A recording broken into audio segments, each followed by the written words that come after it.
할렐루야. 날씨가 많이 추워졌어요, 그죠? 네.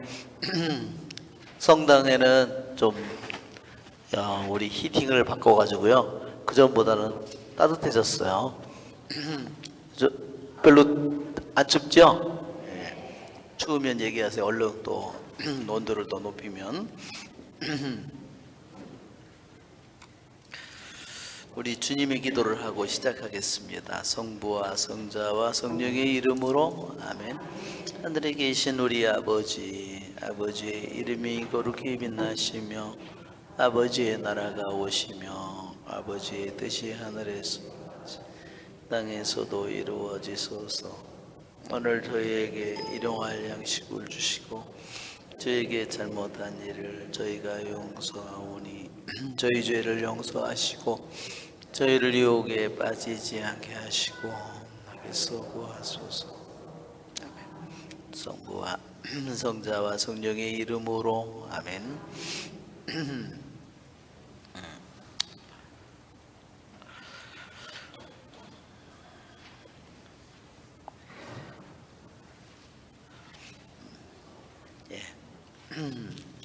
지난번에 저희가 에즈라 2장을 하다가 62절까지 하고 63절 총독은 그들에게 우림과 툼밈으로 판결을 내릴 사제가 나설 때까지 가장 거룩한 음식을 먹지 말라고 지시하였다 그랬습니다. 왜? 자신이 이스라엘 사람이라는 것을 밝히지 못한 돌아온 사람 중에서 밝히지 못한 사람도 있었고, 어떤 사람은 사제라고 그랬는데 사제 집안이라는 것을 증명하지 못했기 때문에, 그래서 그 사람들에게 누군가가 이거를 판결을 내려줘야 되는데, 그래서 누가 판결을 내렸냐면 총독이, 말하자면 세스바찰리 그 유대의 책임자로서 이 사람들은 사제의 거룩한 음식을 먹어서는 안 된다. 그래서 거기에 음식이요, 두 가지 음식이 있는데 대표적인 음식이, 사제가 먹어서는 안 되는 음식이 하나는 토다 제물이고, 토다, 또 하나는 데로마 제물이라고.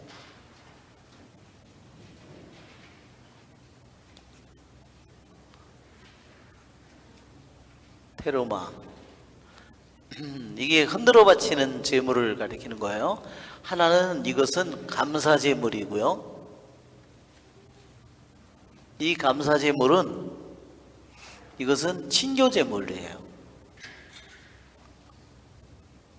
평화 제물이라고도 그러죠. 그 제물 중에 감사 제물이 있어. 친교 제물에 속하는 것이 감사 제물이고, 그 오른쪽 그 다리 부분을 받치는 그런 사제가 받치는 그런 부분이 있죠. 그래서 그 부분이 말하자면 흔들어 바치는 제물을 가리킵니다. 이 두 가지 제물을 말하자면 먹을 수가 없다, 그 자리에 올 수 없다는 거예요. 그걸 받을 수도 없고 그 자리에 오를 수 없다고 판결을 내렸습니다.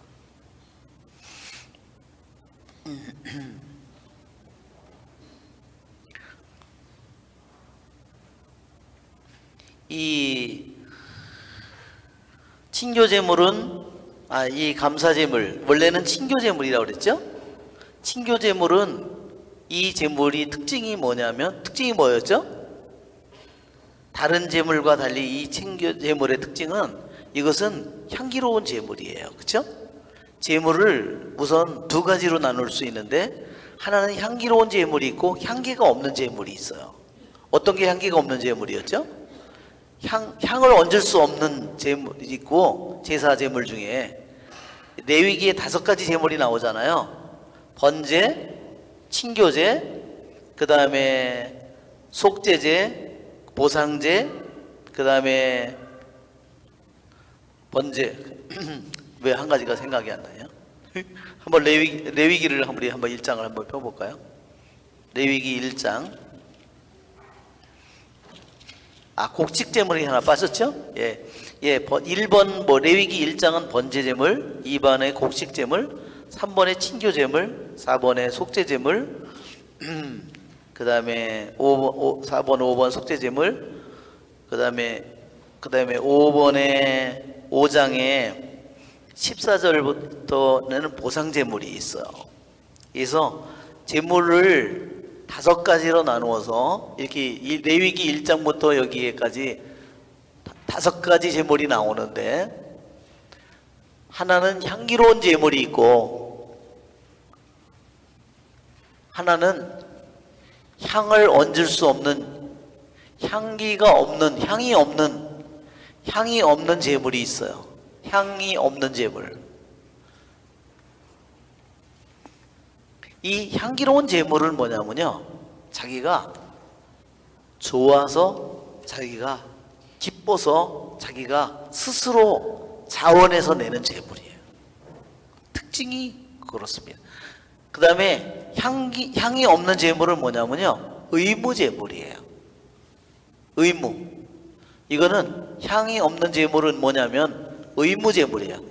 죄를 지었기 때문에 죄를 씻기 위해서 바쳐야 돼. 이것은 의무야. 하느님이 이거를 자유로이, 너는 이거를 속죄를 해도 되고 안 해도 되고, 그것은 아니야.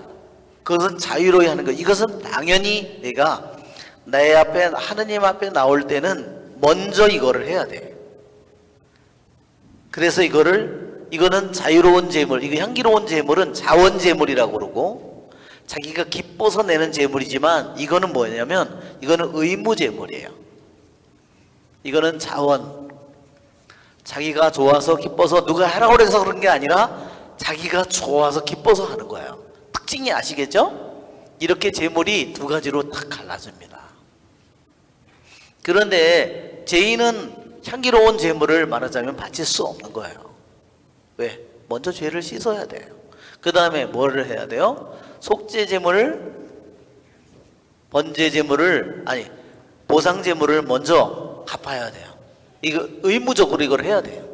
그러니까 예수님께서 너와는 원한 부모 형제가 있으면 어떻게 하라고 그래요?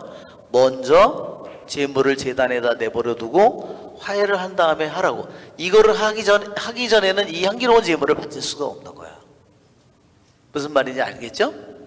그래서 이거를, 그런데 순서로는, 레위기에 나온 순서는 향기로운 제물, 번제 제물이 1장에 나와요. 그렇죠? 1장에 번제 제물, 2장에 곡식 제물, 3장에 친교 제물, 이런 식으로 나오는 겁니다. 자, 이것은 다 향기로운 제물이에요. 향기로운 제물은 거기다 향을 얹을 수가 있어요. 그러니까 정말로 좋은 향기가 하늘에 올라가는 그런 제물이라는 뜻이에요. 이것은 하느님께 나아갈 때 반드시 먼저 이것을 해결해야 된다 하는 거예요. 그것이 의무 제물이고, 이제 2가지 제물의 이 차이를 알겠죠? 네.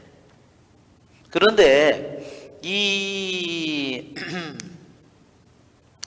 제물 중에서 그 친교 제물의 특징은 뭐냐면요, 다른 제물은 다 사제와 그걸 바친 사람과 사제와 같이 먹을 수가 없어요. 근데 이 친교 제물만은 그거를 봉헌한 사람과 사제가 또 가족이 모두 다 제물을, 제사가 끝난 다음에 다 같이 나눠 먹을 수 있는 거예요. 우리는 어때요? 우리는 추석이나 구정이나 제사 지내면은 다 같이 나눠 먹죠? 근데 유대인들은 제사 지낸 사람은 따로, 봉헌자는 따로, 제사를 지내준 사람은 따로, 가족은 따로 가서 먹어야 됐다는 거죠. 보통 제물은 다 그래요. 그런데 이 친교 제물만은 봉헌한 사람이나 바친 사제나 가족이나 모두가 다 한꺼번에 먹을 수 있는 제물이 유일하게 친교 제물이에요. 그러니까 우리는 미사가 무슨 제물일 것 같아요? 이 미사는 또한 친교 제물입니다. 참 신기한 것이 예수님이라고 하는 분은 당신 자신을 제물로 바쳤는데 예수님은요 번제물인 동시에 곡식제물이고 예수님은 친교제물이고 예수님은 속죄제물이고 보상제물입니다. 정말로 놀랍죠? 그러니까 구약에 수도 없이 많은 제사가 예수님 안에서는 예수님 하나로 끝나는 거예요. 그것이 십자가에서 제사로 바침으로써 그것이 완성된 겁니다. 그래서 그거를 뭐라 그러냐? once for all. 한 번으로. 유대인의 구약의 사제는 뭐예요? 계속해서 자기의 죄를 먼저 씻어 제물을 바치고 백성을 위해서 제물을 바치고 매번 염소를 새로 바쳐야 되잖아요. 그렇죠? 그러나 예수님은 어때요? 오직 이 세상에 시간이 차서 와서 그분이 그때에 오셔서 그분이 단 한 번으로서 모든 사람을 위해서 영원한 시간을 위해서 그분이 당신의 영원한 제사를 한 번이며 영원한 제사를 바치셨습니다. 우리들이 바치는 미사는 뭘까요? 그게 참여하는 겁니다. 내가 예수님이 십자가에서 바친 제사와 다른 제사를 바치는 것이 아니라 우리는 그 제사에 영원한 제사에 참여하는 겁니다.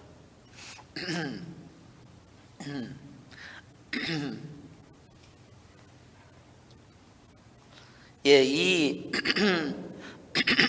사제가 먹는 이 토다 제물, 토다 제사. 이 토다 제사는 감사 제사는요. 이 감사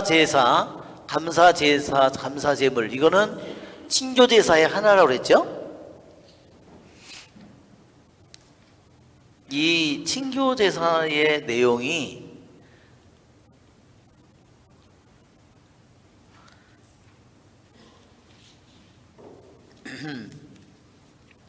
우리 이 친교 제사, 감사 제사가 우리의 미사와 어떻게 연결되어 있느냐? 이 토다가요. 토다라는 말은 히브리 말로 토다 이렇게 토다, 예, H가 들어가요. 토다. 이 토다라는 이 말은 무슨 말이냐면 히브리 말로 토다는 우리말로 이 말은 감사라는 말이에요.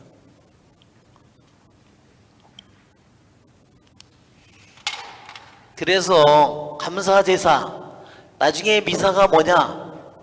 그리스 말로 에우카리스티아. 이게 무슨 말이냐면 그리스 말로요.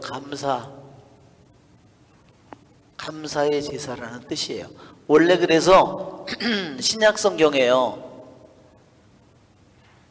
미사를 옛날에 성경 시대에는 사도들 시대에는 미사를 뭐라고 불렀을까?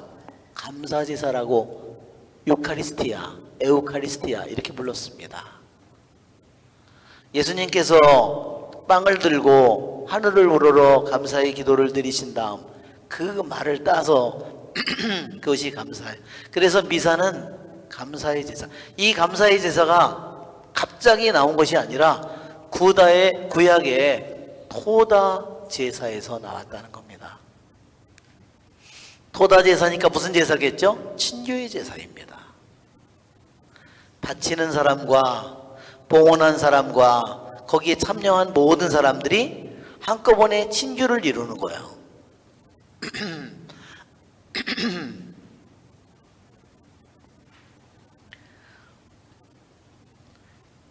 감사의 제사는 특별히 어떤 사람이 친교의 제사, 평화의 제사를 바쳤냐면 어떤 사람들이 그러면 여기에 우리가 레위기에 보면 이 도표가 있었죠. 그 전에도 보면 레위기 도표 그 5가지 제물을 바치는 이 도표가 이렇게 그 전에도 이렇게 있었는데 십자가가 이렇게 있고 예수님은 모든 거에 다 연결되어 있죠. 모든 제사가 예수님 안에서 이루어집니다. 오늘 3장에 한번 보시면 그림이 나오는데 그 토다의 제사, 친교의 제사를 어떤 사람이 그럼 친교의 제사를 바쳤느냐? 번제 자원에서 자기가 바친다 그랬잖아요. 번제나 예, 이건데 사실은 여기에 보면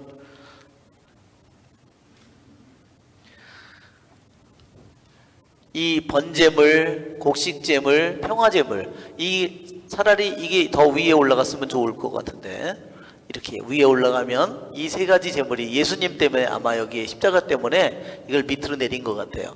왜냐면 이 세 가지는요 향기로운 제물이거든요. 세 가지가. 그렇기 때문에 여기다 놓고 십자가를 여기다 놓았으면 더 좋았을 텐데 이거는 속죄제물, 이것이 속죄제물, 이것이 속죄제물, 이것이 보상제물입니다. 자, 이 모든 5가지 레위기에 나온 제사, 제물 5가지가 다 누구 안에서 완성된다고요? 예수님 안에서. 그렇기 때문에 사실은 이 동그라미가 곡식제물이 위로 올라가고 그 다음에 이 한가운데 예수님의 십자가가 있으면 더 좋을 것 같아요. 그러면 그림을 제가 호치를 하는 거예요. 이 사람 보고. 예? 그래서 그러면 여기도 예수님과 연결되고 여기도 예수님과 연결되고 이것도 예수님과 다 이렇게 그리고 이것은 의무제물이라고 그랬어요. 자, 그러면 친교제물을 즉 감사제물, 다른 말로 친교제물을 바치는 사람은 누군가? 어떤 때 친교제물을 바치는가? 그것은요 내가 커다란 위험에서 내가 벗어났다 이거예요. 죽음에서 벗어났다든지 병고에서 벗어났다든지 뭐 빚에서 벗어났다든지 오랫동안 내가 빚에 의해서 말하자면 오랫동안 갇혀 있었다든지 근데에서 벗어났다든지 또는 히즈키야 왕처럼 히즈키야 왕은 어때요? 산헤립이 아시리아 대군이 쳐들어왔잖아요. 자기 병력으로는 이길 수가 없죠. 몇십만 대군이 쳐들어왔는데 그러한 경우에 그 다음에 요나 예언자가 고레벳 속에 있잖아요. 요나 예언자가 한번 2장을 한번 읽어볼까요? 요나 예언자 2장.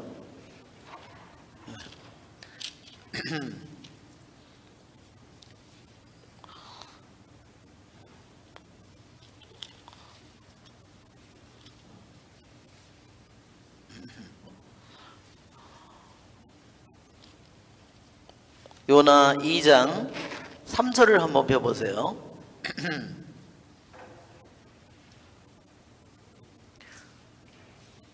자, 여기 보면 요나가 하느님께 기도를 드리죠. 뭐 어디서 기도를 하고 있어요? 고래 뱃속에서 기도를 하고 있어요. 우리들도 고래 뱃속에서 기도하는 때가 있어요. 그렇죠? 우리들도 정말 바닷물 깊은 속에 더군다나 고기에 먹혀서 이중으로 그런데 10절을 보세요. 그러나 저는 감사기도와 함께 당신께 희생제물을 바치고 제가 서원한 것을 지키려옵니다. 예. 그러니까 구원만 해주시면 감사제물을 바치겠다고. 이게 토다제물이에요. 아직 자기는 고레벳 속에 있는데 자기가 거기서 기도를 하면서 자기를 구해주시면 토다제물을 바치겠다고 기도하는 거예요. 너무 웃기죠? 예. 예, 그래서 그렇지만 주님께서 그 기도를 들으시고 그를 고레벳 속에서 뱉어내게 해서 살려주셨어요. 그렇죠? 그래서 요나가 토다제물을 바치는 거예요. 성전에 가서 토다제물을 바쳤을 거 아니에요. 그렇죠? 네. 어떻게 바쳤을까요? 제물을 가지고 와서 그가 토다제물을 바치는 겁니다. 히즈키야 왕도요 토다제물을 바쳤습니다. 감사의 온 나라가 감사의 제사를 바쳤습니다. 이 토다 제사를 바치도록 한 사람은 누구냐면요, 이것을 특별히 더 규정을 레위들이 토다 제사를 바칠 때는요 꼭 레위들이 노래를 부르도록 했습니다. 성전에서요 그게 어디 나오냐면 역대기 상권 16장을 한번 펴보세요. 역대기 상권 16장. 역대기 상권 16장.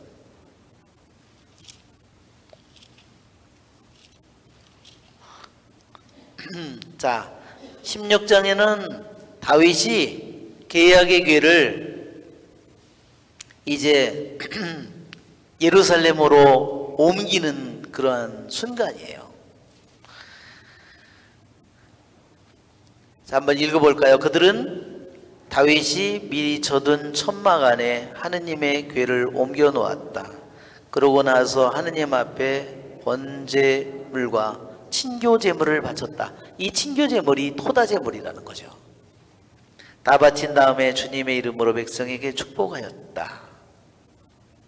자, 4절. 그러니까 뭐를 또 나눠줬어요? 이스라엘 사람에게 남녀를 가리지 않고 각 사람에게 빵 한 덩어리, 대추야자, 과자, 건포도 과자를 나누어 주었다. 다윗은 주님 궤 앞에서 주 이스라엘의 하느님을 기리고 찬송하며 찬양할 봉직자들을 레위인들 가운데서 임명하였다. 그들의 우두머리는 아삽이고 둘째는 즈카리아이고 이렇게 6절. 분하야 사제와 야하지엘 사제는 하느님의 궤 앞에 정해진 때마다 나팔을 불었다. 그날 다윗은 처음으로 아삽과 그 형제들을 시켜 주님을 찬송하게 하였다 하면서 긴 찬송의 시편이 나옵니다. 예, 감사 찬양의 시편이죠. 이게 시편 105편에 그대로 또한 들어 있습니다. 이게 뭐냐면요, 친교 제물을 바칠 때, 즉 토다 제사를, 감사의 제사를 바칠 때 항상 그냥 바치는 것이 아니라 항상 시편과 함께 바쳤다는 겁니다. 어떤 시편? 지금 시편 105편. 그리고 뭐를 거기 있었냐면 감사 제사를 바칠 때 꼭 빵과 포도주와 고기가 같이 있었다는 겁니다. 이 모습이, 이 친교의 제사가 왜 이 토다 제사를, 왜 친교의 제사를 얘기하냐면 이 토다의 제사, 친교 제사 속에 얼마나 깊이 예수님의 미사의 모습이 들어있는가를 얘기하는 겁니다. 아시겠죠? 그 모습이 그대로 미사 안에서 이루어지고 있다는 겁니다. 그래서 그들은 이 토다 제사, 친교의 제사를 바칠 때 먼저 그 시편의 내용은 뭐냐면요, 위험에서 구해 주신 것에 대해서 주해 주신 것을 얘기하는 거예요. 자기가 어떤 어려움 속에 있었는지,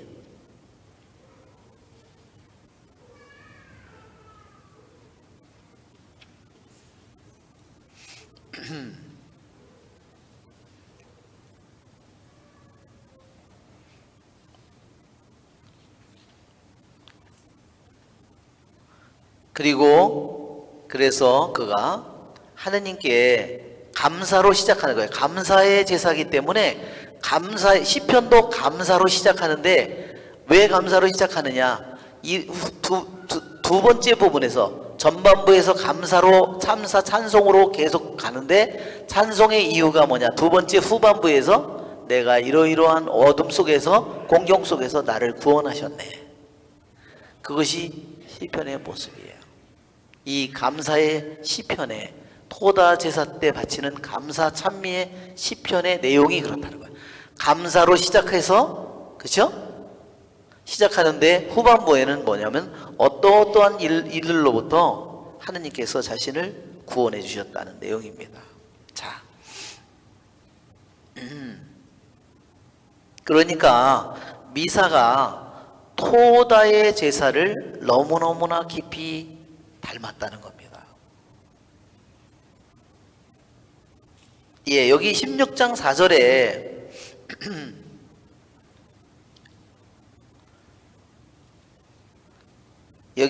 여기도 보면 기리고 찬송하고 찬양한다는 말이 있죠? 예, 찬송 찬양한다는 말이 있는데 첫 번째 기린다는 말이 뭐냐면요, 기억한다는 말이에요. 히브리 말로는.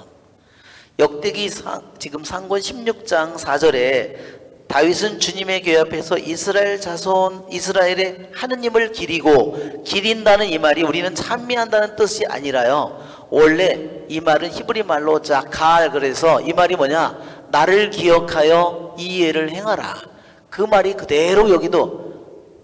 왜? 다윗이 계약의 궤를 빼앗긴, 계약의 궤, 필리스티인들에게 빼앗긴 그 계약의 궤를 다시 찾아서 와서 오베데돔에 가져왔다가 거기서 몇십 년 동안 있죠. 그러다가 드디어 자신이 그것을 옮기다가 우자가 붙들어가서 죽잖아요. 그래서 거기다 또 오베데돔의 집에 놔두잖아요. 그렇게 오랫동안 하다가 자기가 드디어 예루살렘에 모시고 오베데돔의 집에 너무 많은 축복을 주는 것을 보고 그 다음에 용기를 내어서 이제 레위들을 시켜서 옮겨와요. 그것이 바로 다윗이 가장 기뻐한 일이에요. 가장 그가 하느님께 감사를 드린 그 제사를 왜 바치는가? 계약의 궤를. 그래서 계약의 궤를 봉헌하면서 하면서 레위가 계속해서 감사의 시편을 부르도록 만들었다는 겁니다. 그러니까 이 모든 일들이 이제 미사 안에서 계속되고 있는 겁니다. 자,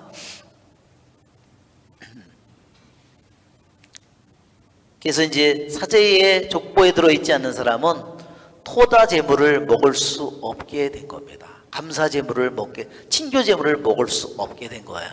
무슨 말이 알았죠? 네. 또 그 사제가 먹을 수 있는 오른쪽 넓적다리를, 오른쪽 앞다리를 먹을 수 없게 됐어요. 자, 이러한 것은 굉장히 왜 귀환을 한 이 유대인들에게 왜 이 족보를 끊임없이 찾느냐 하면 자기네들의 혈통이 더러워졌을까봐 그것을 끊임없이 그것을 확인하는 겁니다.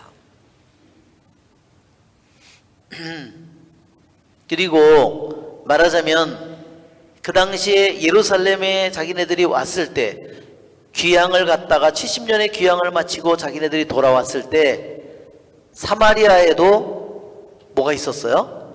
사마리아에도요 사제가 있었어요. 왜 그런 줄 아십니까? 거기에요 그들이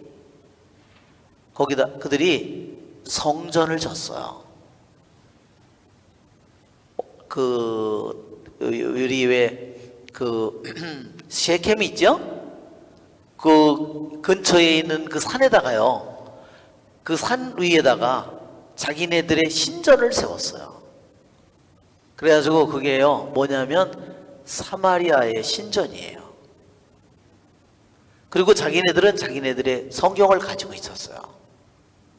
그런데 그 성경은 뭐냐면요, 구약 성경을 나머지는 다 인정을 안 하고요, 오직 5권의 성경만 인정했어요. 뭘까요? 모세오경. 근데 모세오경도 제대로 번역을 그들이 저기 했을까요? 아니에요. 다 바꿔버렸어요. 뭐를 바꿔버렸을 것 같아요? 예루살렘이 하느님의 성전인데 거기서 모세오경에는 뭐가 하느님이 이름을 둔 성전이 됐을까요? 자기네들이 만든 셰켐에 있는 그 성전을요 자기네들의 하느님이 정한 유일한 신전이라고 바꿔버렸다는 거야. 세상에. 모세오경의 토라를 바꾼 거예요 자기가. 참 정말 소름 끼치죠? 그것이 말하자면 사마리아의 성경이에요. 그게 사마리아의 모세오경이에요. 사마리아의 모세오경 두루마리가 지금도 내려오는 겁니다. 그러니 비교를 해보면 알잖아요. 원래 아브라함 모세로부터 전해진 모세오경과 사마리아 사람들이 자기네들의 종교에 맞도록 자기네들이 변조한 오경과 모세오경 중에서 자기네들에게 좀 안 맞는 부분들은 다 다 자기네들에게 다 바꿔서 다 새로운 단어들을 집어넣은 거예요. 무슨 말인지 아시겠죠?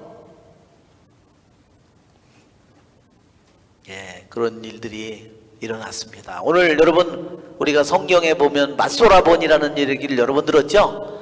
히브리 성경 중에서 맞소라가 정통이라고 그렇게 얘기하는 거 많이 들었을 거예요. 개신교에서는 맞소라만 오직 정통이라고 얘기를 하는 많은 사람들이 있습니다. 그럴까요? 맞소라는 그렇지 않습니다. 맞소라본은 누가 만들었냐면요, 유대인들이 예수님을 반대해서 만든 성경입니다. 그걸 여러분이 그걸 알면 정말 소름 끼치죠? 1세기예요. 성전은 다 불타고 무너지고 없어졌어요. 그 후에 유대인들이 모여서 야, 큰일 났다. 유대인들이 다 예수님을 믿는 대로 다 가버리는데 우리들이 그 사람들은 다 어떤 얘기를 베드로 사도도 막 시편의 16편 내 영혼이 썩도록 당신 성도를 버려두지 않으시리다. 그 시편을 이용해서 예수님의 부활을 얘기하고 요일서를 통해서 얘기하고 예언이 이루어진 것을 얘기하니까 아니야, 이거를 이렇게 하면 안 돼. 그거를 그렇게 해석할 수 있는 걸 막을 수 있도록요, 히브리 성경을 그들이 새로 번역했어요. 그리스 말로 새로 번역하면서요, 그 성경 구절을 다 뜯어고친 것이 뭐냐? 맞소라본의 시작이에요. 그래서 일례로 이사야서에 동정녀가 잉태하리니 그거를 뭘로 고쳤을까요? 거기는 처녀가 잉태하리니 이렇게 돼 있는데 그거를 뭘로 고쳤을까요? 그거를요 그냥 여자라고 고친 거예요. 바꿔버린 거예요. 그게 맞소라본의 시작이에요. 정말 소름 끼치죠? 그래가지고 맞소라본이 완성된 게요, 약 8, 9세기에 완성돼 가지고요 나중에 한 10세기경에 그 책이 히브리 성경이라고 말하자면 가장 원본에 가까운 성경인 것처럼 그렇게 주장을 한 거예요. 우리는 가톨릭 신자로서 그 사실을 잘 알고 있어야 된다. 알았죠? 네.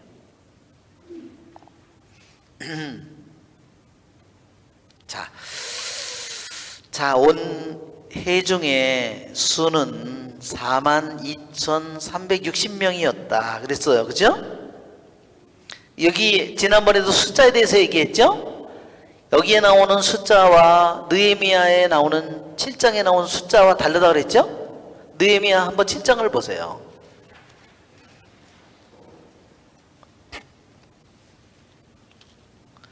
느헤미야 7장에도 명단이 쭉 나와요. 그죠?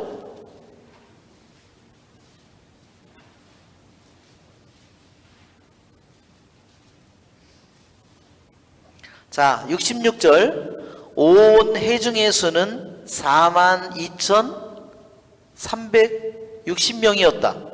총수는 똑같죠? 총수는 똑같은데요, 여기에 나와 있는 에즈라 2장에 나와 있는 사람들 숫자를 다 더하고요, 그 다음에 느헤미야에 나와 있는 숫자를 다 더하면요, 이 두 가지예요. 여기에 보면, 자, 일례로, 자, 무슨 말이냐면 에즈라 3장에 있는 것과 느헤미야 7장에 있는 명단을, 귀환자 명단에 저기를 다 더하면요, 이거를 다 더해서 하면은 총계는 둘 다 똑같아요. 근데 여기 있는 사람들을 실제로 다 더하고 여기 있는 숫자를 다 더하면요, 이 둘자가 달라요. 많이, 여기 몇 명이에요? 42,360명이라고 했죠? 42,360명. 자, 둘 다 돌아온 숫자는 360명이라 되는데, 각 유다 지파별로, 각 동네별로요, 합친 여기 나와 있는 이 숫자를 다 더하면 이 둘이 이게 안 나온다는 거예요. 안 더해봤죠? 예, 의심이 많은 사람들이 이걸 더해본 거예요. 되게 웃기죠. 그래서 할 일이 없으시면 한번 계속 그걸 한번 계산기를 가지고 여러분이 더해 보세요.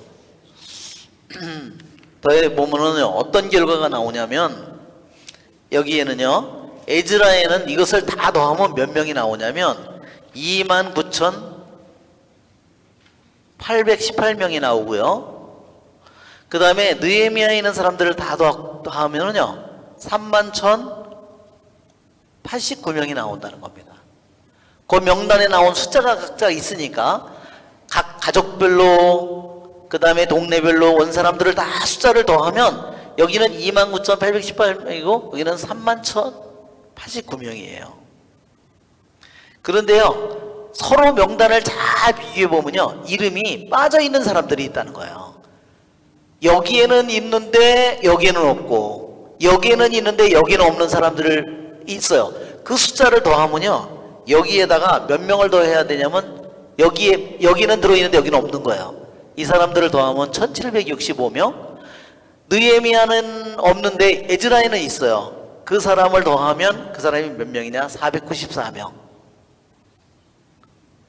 그러면 숫자가요, 둘 다 딱 31,583명이라는 겁니다. 둘 다 똑같이. 오메 환장하네. 돌아버리겠죠? 서로 빠져있는 거를 보충하면요 저렇게 35,000. 그러면 몇 명이 이제 모자라요? 42,360명 중에서 둘 다 31,583명이에요. 그러면 몇 명이 저기 하냐면 자, 여기가 8인가요? 아, 777이에요? 자, 0, 7, 8, 6 하나 올라 7이네. 7, 그 다음에 0이죠? 예, 만. 자, 저렇게 양쪽에 에즈라 3장과 느헤미야 3장에요, 둘 다 이거를 다 더하고 나도 1777명이 없다는 거예요. 저거는 뭐냐면요, 유다 지파나 레위 지파가, 유다 베냐민 지파가 아닌 사람이에요. 다른 지파 사람들. 알았죠? 유다와 베냐민 지파가 아닌 사람들이 거기에 껴서 들어온 거예요. 그러니까 말하자면 에프라임 지파라든지 뭐 이런 지파 사람들이죠. 자, 그래서 숫자 문제를 제가 이제 하나 얘기했어요. 그 다음에 65절에는 남녀종이 7,337명, 남녀 음악가가 200명 있었다. 이 음악가는 좀 그 성전에서 노래하는 그 아삽이라든지 이런 사람과는 좀 다른 것 같아요. 이 사람들은 좀 그냥 일반 그냥 저기 음악가인 것 같아요. 그 다음에 66절에는 그들의 말, 노새, 낙타, 낙이 왜 나왔냐면요, 왜 짐승들 숫자까지 다 나왔을까요? 그들이요, 자, 우리 3장에 이동하는 그들의 모습을 보면 그들이 아예 이제 고향으로 다 돌아오는 거 아니에요. 그러니까 자기네들의 살림살이라든지 뭐 옷이라든지 뭐 자기네들이 가지고 있는 물건들을 다 가지고 오는 거잖아요. 말하자면 완전히 이민을 가는 거잖아요. 다시 그러기 때문에 자기가 손으로 저걸 다 들고 올 수 없다는 거죠. 그러니까 어떻게 뭐가 필요해요? 예, 저기에 짐을 실어올 저 짐승들이 다 필요한 거예요.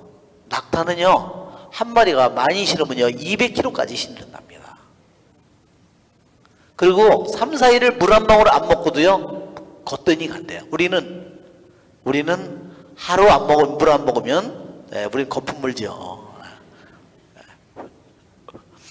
예.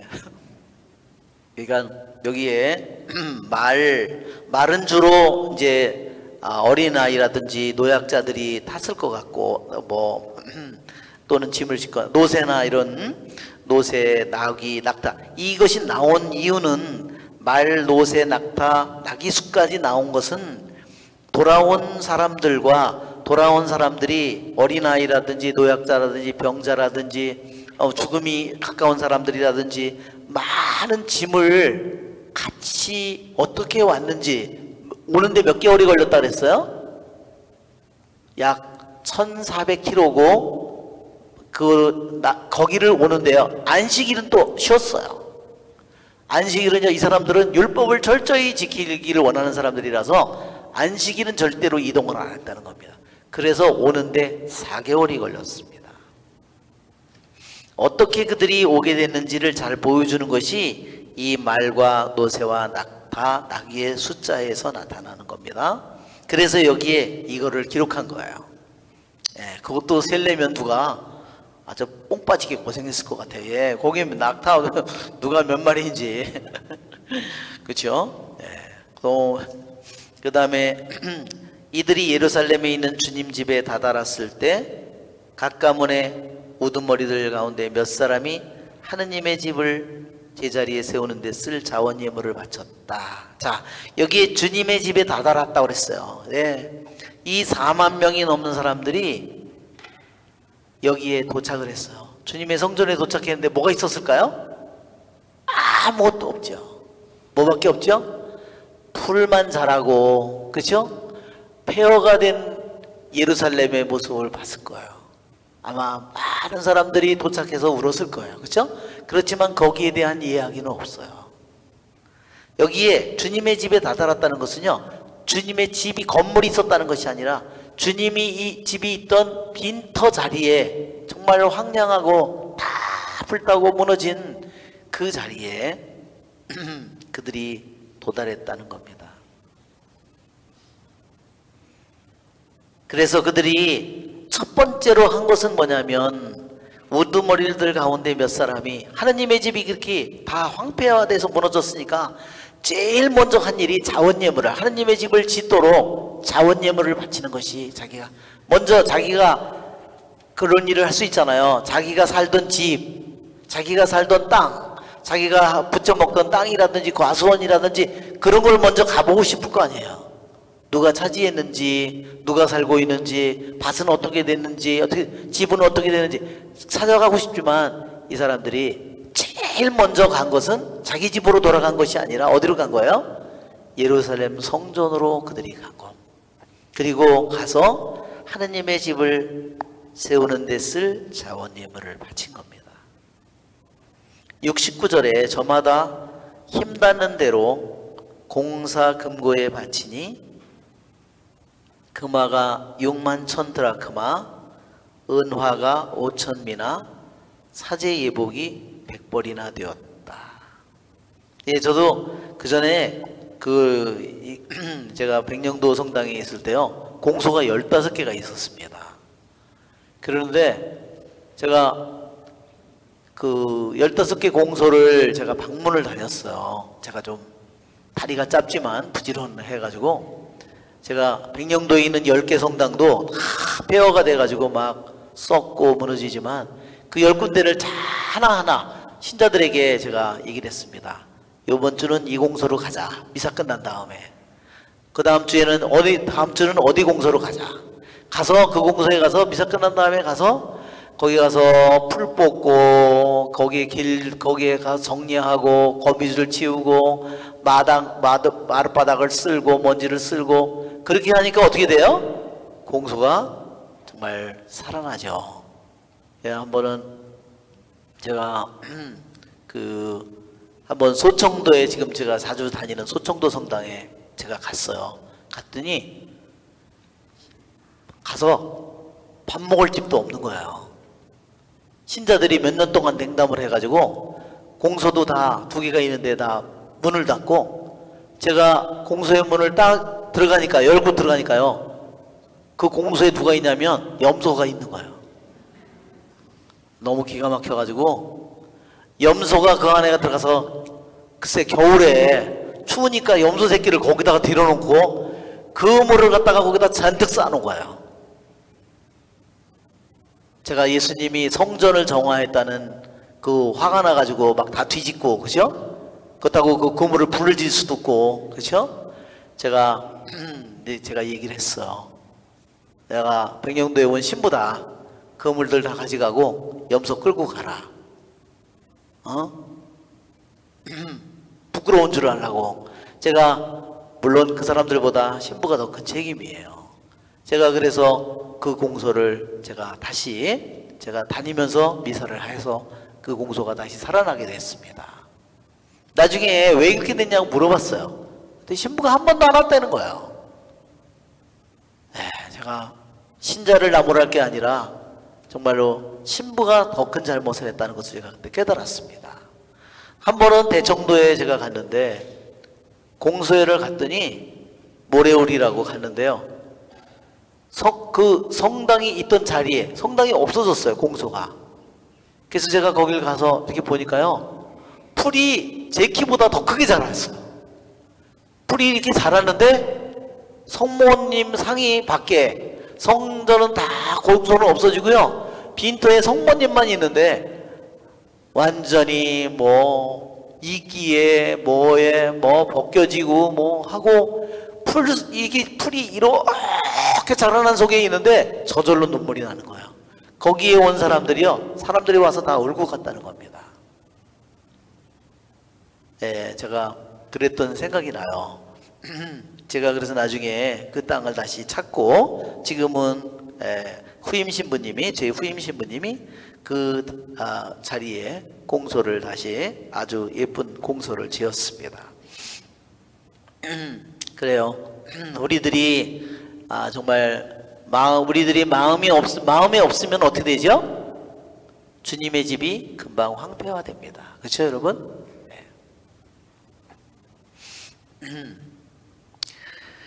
예. 자, 그래서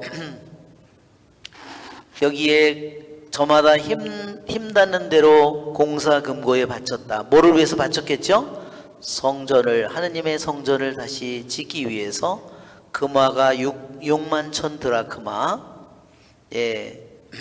이게 어느 정도의 6만 천 드라크마가 얼마나 한 가치가 있냐면요, 금 약 500kg 정도래요. 금 500kg. 은화가 5,000미나, 사제의 복이 100벌이나 되었다. 사제들과 레위인들과 백성 일부는 예루살렘에 자리를 잡았다. 성가대와 문지기들과 성전 막일꾼들은 저마다 제 성읍에, 그리고 모든 이스라엘 사람들로 제 성읍에 자리를 잡았다. 예, 일단 귀환을 해서 예루살렘에 모였다가 그들이 그 빈터의 그 모습을 본 후에 그 다음에 봉헌을 많이 하고, 그 다음에 사제와 레위들은, 그 다음에 백성의 일부는 예루살렘에 폐허가 된 그곳에 남고, 거기에는 그 사람들은 원래 거기가 집이었겠죠. 예루살렘 성이. 그 사람들은 거기에 남고 나머지 사람들은 다 자기의 동네로 이제 가서 자리를 잡았습니다.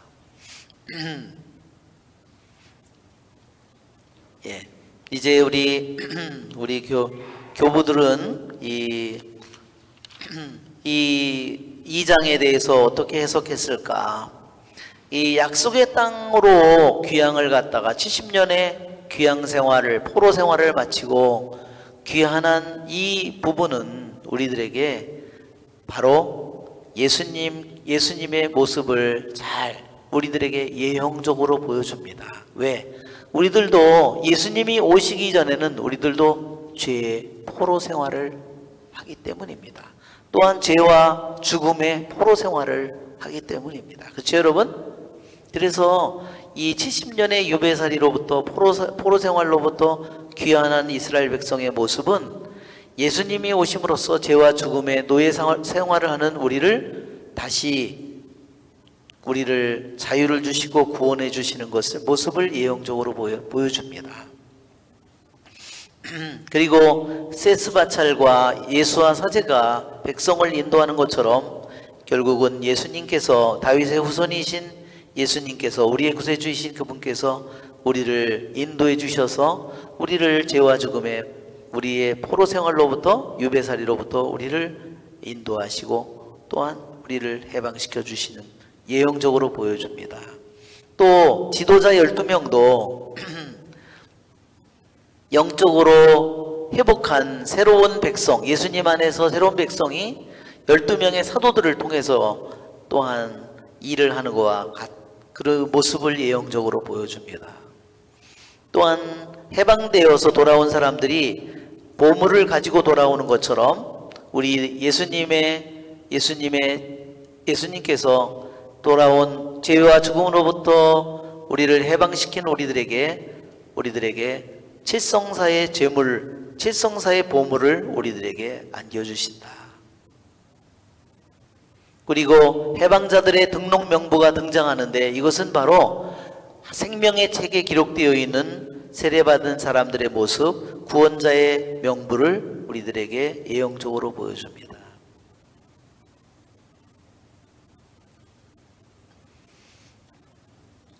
그래서 귀환한 사람들은 예수님을 통해서 구원된 사람들의 모습을 보여줍니다. 또한 또 한 가지는요, 여기에 보면 아까도 보면 성독이 그 우림과 둠밈으로 판결을 내릴 때까지 가장 거룩한 음식을 먹지 말라고 지시했죠. 그러니까 그때는요, 우림과 둠밈이 어디서 발견될 거라는 거를 아직 기대하고 있는 거예요.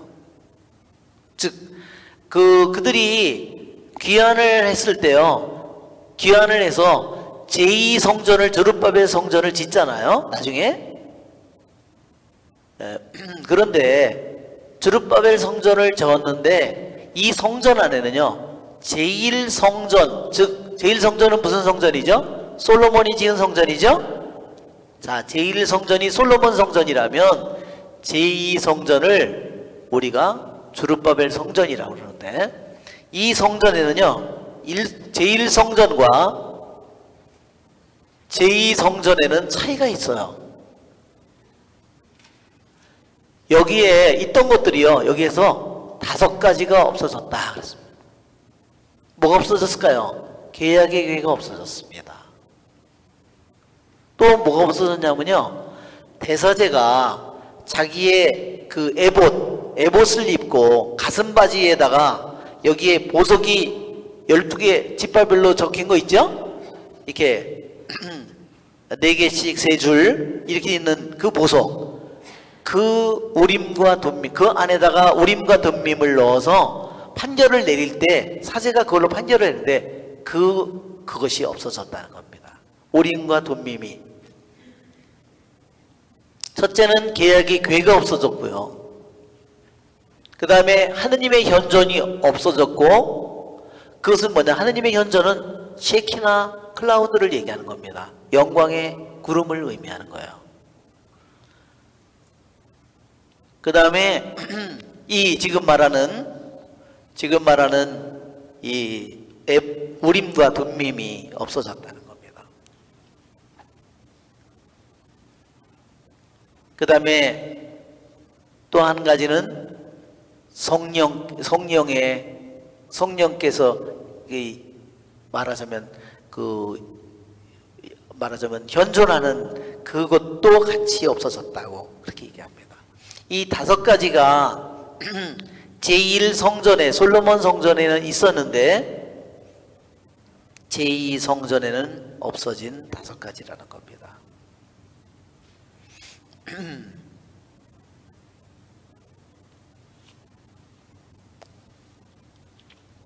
자, 교부들은 이 2장을 또 어떻게 해석했느냐. 2장에 그들은 분명히 바빌론에서 태어났어요. 세스바찰도 이름이 어디식 이름이라 그랬죠? 그리스 이름이 아니라, 이 히브리 이름이 아니라 그랬죠? 이름 자체가요, 세스바찰, 벨사살, 그쵸? 왕이 손가락에 나타나서 죽을 때 왕이 벨사살이잖아요. 사살, 예, 사살당했어요. 예. 그런데 이 지금 여기에 나오는 뭐 저룹바벨이니 세스바차를도 이게 어디 이름이냐면 페르시아의 이름이에요.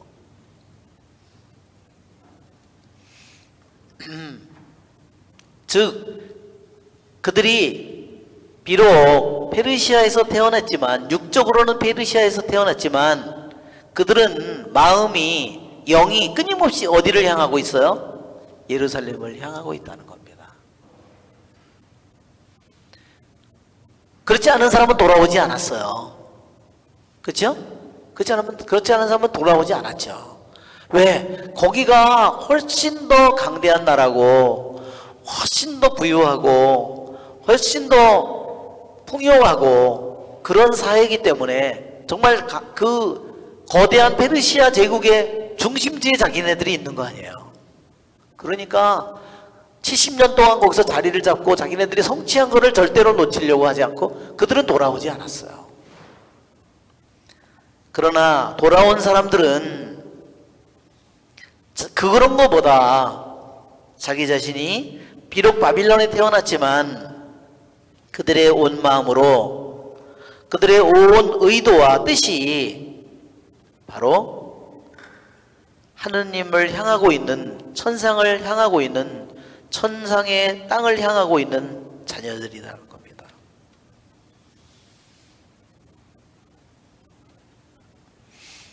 그들이 한때는 불경한 자들 가운데서 죄를 지었지만, 그러나 하느님의 은총으로, 하느님의 은총을 입어서 때가 되었을 때 그는 하느님의 은총의 신비로 다시 하느님께로 돌아온 자들이라고 그랬습니다.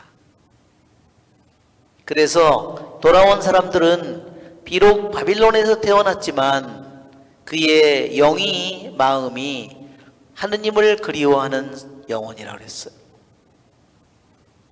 예루살렘을 그리워하는 영혼, 하느님을 그리워하는 영혼, 하늘나라를 그리워하는 영혼이다.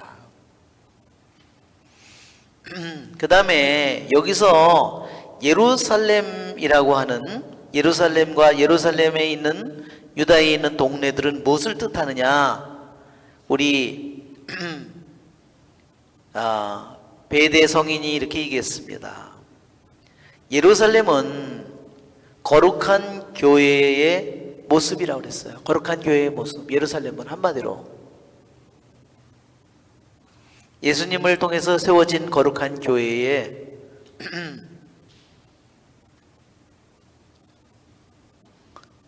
거룩한 교회의 모습인데, 특히 어떤 모습이냐? 예수님을 통해서 세워진 거룩한 교회의 보편적인 그러한 모습, 그냥 전체를 가리키는 모습이라는 거죠. 그렇다면 거기 있는 또 예루살렘에 속해 있는 동네들은 뭐냐? 그것은 신자들의 덕행 하나하나를 가리킨다. 그러니까 예루살렘이 중심지잖아요. 예루살렘이 거룩한 교회의 그러한 모든 것을, 거룩한 교회 전체를 의미한다면 동네들은, 거기에 속해 있는 동네들은, 예루살렘에 속해 있는 동네들은 거룩한 교회가 가지고 있는 덕행 하나하나, 그러니까 어떤 사람은 겸손, 어떤 사람은 침묵, 어떤 사람은 온유, 뭐 이런, 어떤 사람은 믿음, 뭐 이런 하나하나의 덕행을 가리킨다. 네. 이것이 교부들의 이러한 덕행으로 인해서 그들은 갖가지 악의 공격과 악한 영의 유혹과 공격으로부터 그들은 보호를 받는다.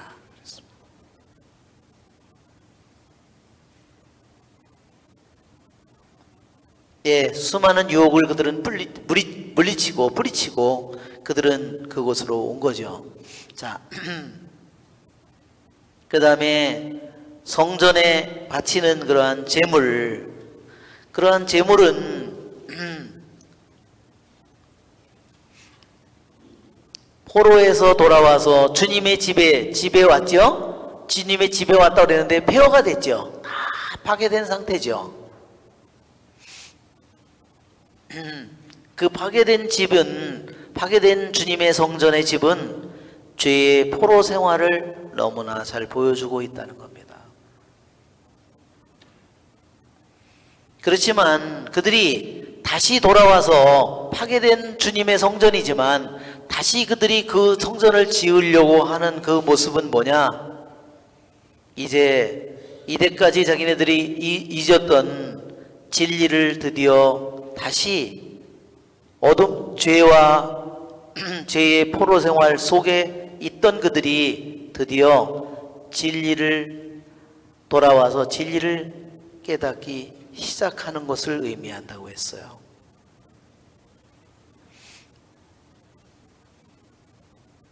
오늘 응송에도 그렇죠. 주님의 말씀은 수천의 금은보다 나으니이다 그랬어요. 그렇죠? 오늘 시편은 누가 썼어요? 오늘 시편이요, 응답송에 나오는 시편이 시편 119편이에요. 누가 썼다 그랬죠? 에즈라가 썼다고 그랬습니다. 그렇죠?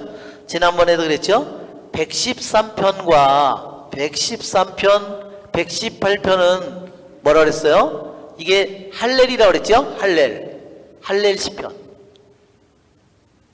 그 다음에 119편 하나가 제일 길다고 그랬죠? 앞 글자를 따서 만든 시편이고, 120에서 134까지는 무슨 시편이라고 그랬어요? 성전에 오르는 순례의 시편이라고 그랬어요. 자, 보세요. 자, 할렐 시편 119편, 119, 이거는 낮기도 때 우리가 바치는, 이게 예즈라가 쓴 제일 긴 시편 중에서 제일 긴 시편이잖아요. 이게 성전에 오르는 시편 또는 순례 시편.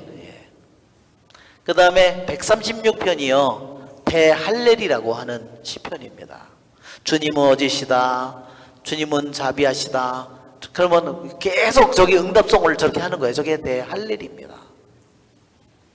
예, 이렇게 보면, 이렇게 해서 우리들이 시편을 하나하나 이렇게 해서 보면, 시편이 우리들이 시편을 읽을 때 이게 어디 있는 거지? 모편, 그렇게 하면은 우리들이 시편이 더욱더 우리들이 이해를 하는데 훨씬 더 좋습니다.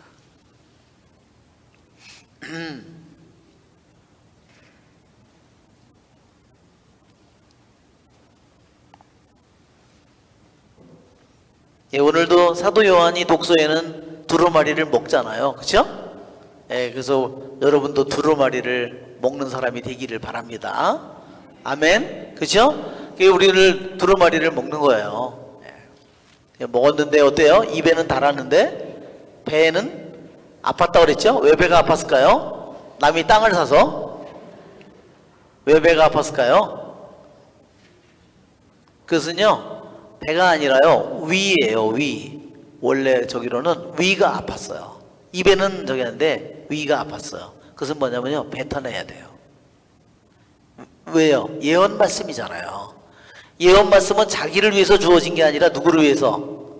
다른 사람을 위해서 그거를 자기가 뱉어야 되는데 안 뱉고 있으면 어떻게 해요? 자기가 견딜 수가 없어요. 계속 아픈 거예요, 몸이. 여러분, 다른 사람에게 줘야 될 말씀인데 지가 안 하고 지가 그냥 먹고 있어봐. 아유, 예언의 말씀은 받아서 좋은데 기쁜데, 그치요? 자기가 고통을 너무 많이 받는 겁니다. 왜? 하느님의 말씀은 사명을 이루고야 돌아오는 거죠. 하느님께로 돌아가는 거죠. 하느님의 말씀을 했는데 삼키고서 지가 꿀꺽 삼키고 있어. 예언의 말씀은 삼켰다가 뱉어야 돼요. 알았죠? 아멘. 네. 벌써 30분이 됐네. 네.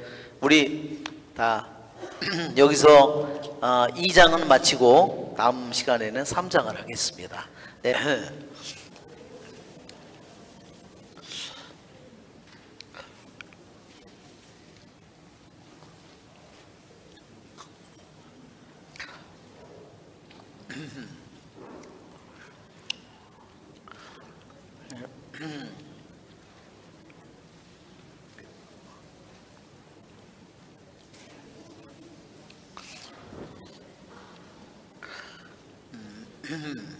자, 우리 이제 에즈라 3장을 1절부터 오늘 해봐야 아마 3절까지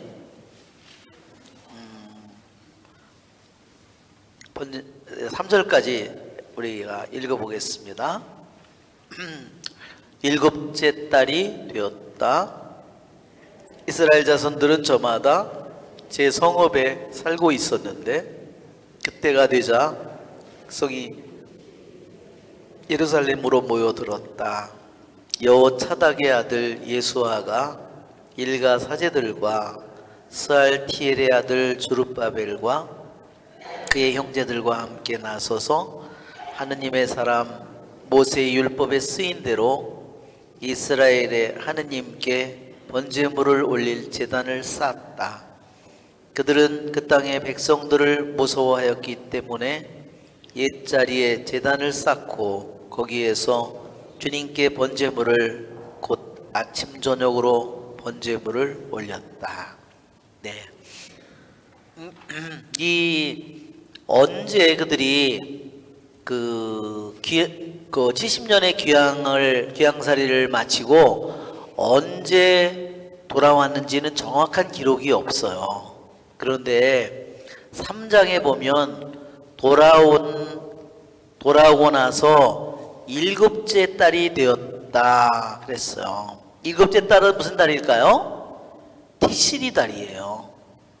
티시리 달에 그들이 모였는데 다 이제 예루살렘에 왔다가 폐허가 된 성전의 모습을 보고 예루살렘에 머문 사람도 있고 또 마귀 일꾼이라든지 다른 사람들은 자기 성읍으로, 다른 사람들도 자기 동네로 가서 다 정착을 했다가 7월이 되니까 티시리 달이 되니까 그들이 일제히 다 예루살렘으로 모인 거예요. 자, 유대인에게 7월은 아주 특별한 달입니다. 유대인에게 7월은 티시리 달이라고,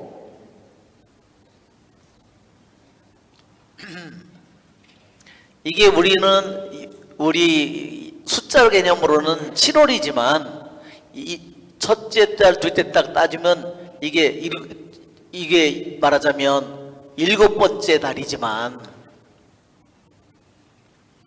그러나 실제로는요 이게 어느 때냐면요 9월이나 10월이에요. 이게 가을이에요, 가을. 그러면 티시리 달이 유대인에게 왜 특별한 달이냐면, 유대인에게 7가지 축제가 있죠. 뭐가 있죠?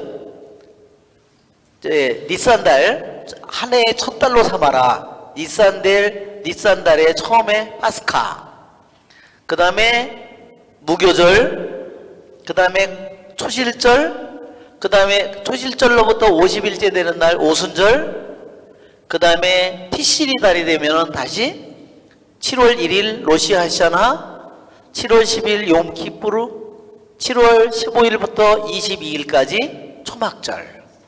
이게 유대인의 축제입니다. 7가지 축제입니다. 자, 우리가 그림 3장의 그림을 먼저 한번 보면, 봄에 니산달, 한 해의 첫 달로 삼으라 그랬죠. 니산달이 언제예요? 우리들에게는 니산달이 언제입니까? 3월 말이나 4월쯤 돼요. 이게 뭐냐면 우리 부활절하고 시기가 똑같은 거예요. 부활절 시기하고 이 시기가요, 여기에 나오는 과월절이요, 과월절이 우리들이 지킨 게 뭐예요? 부활이거든요. 그러니까 요때가 3월 말에서 4월이에요. 초예요. 이때가 유대인들은 빼삭이라고 그러고, 영어로는 패스오버라고 그러고, 그 다음에 무교절을 지켜요. 무교절은 며칠 동안 지켜요? 무교절도요 일주일 동안 지키는 겁니다. 그러니까 유대인들이요 지켜야 되는 3대 축제는요 과월절이 아니라 사실은 무교절이에요. 순례를 와야 되는 축제는요 무교절, 여기에 시반달에 나오는 오순절, 여기 샤부오트 이날, 그 다음에 티시리달, 이게 7월인데 실제로는 9월이나 10월이라고 그랬죠. 9월 말이나 티시리달 1일, 10일, 15일서부터 21일 마지막 날까지 하기 때문에요 22일이에요. 이게 수코 축제, 이것이 바로 초막절, 장막절 축제입니다. 자, 여기에 봄의 세계가 같이 모여져 있고 가을의 세계가 같이 모여져 있고요. 중간에 오순절만 중간에 딱 있어요. 이거는 오리수학 때 나오는 거고요. 이거는 뭐 때? 밀수학 때. 이거는 가을 수학, 뭐 다 모든 나머지 뭐 가을 수학을 할 때 하는 겁니다. 뭐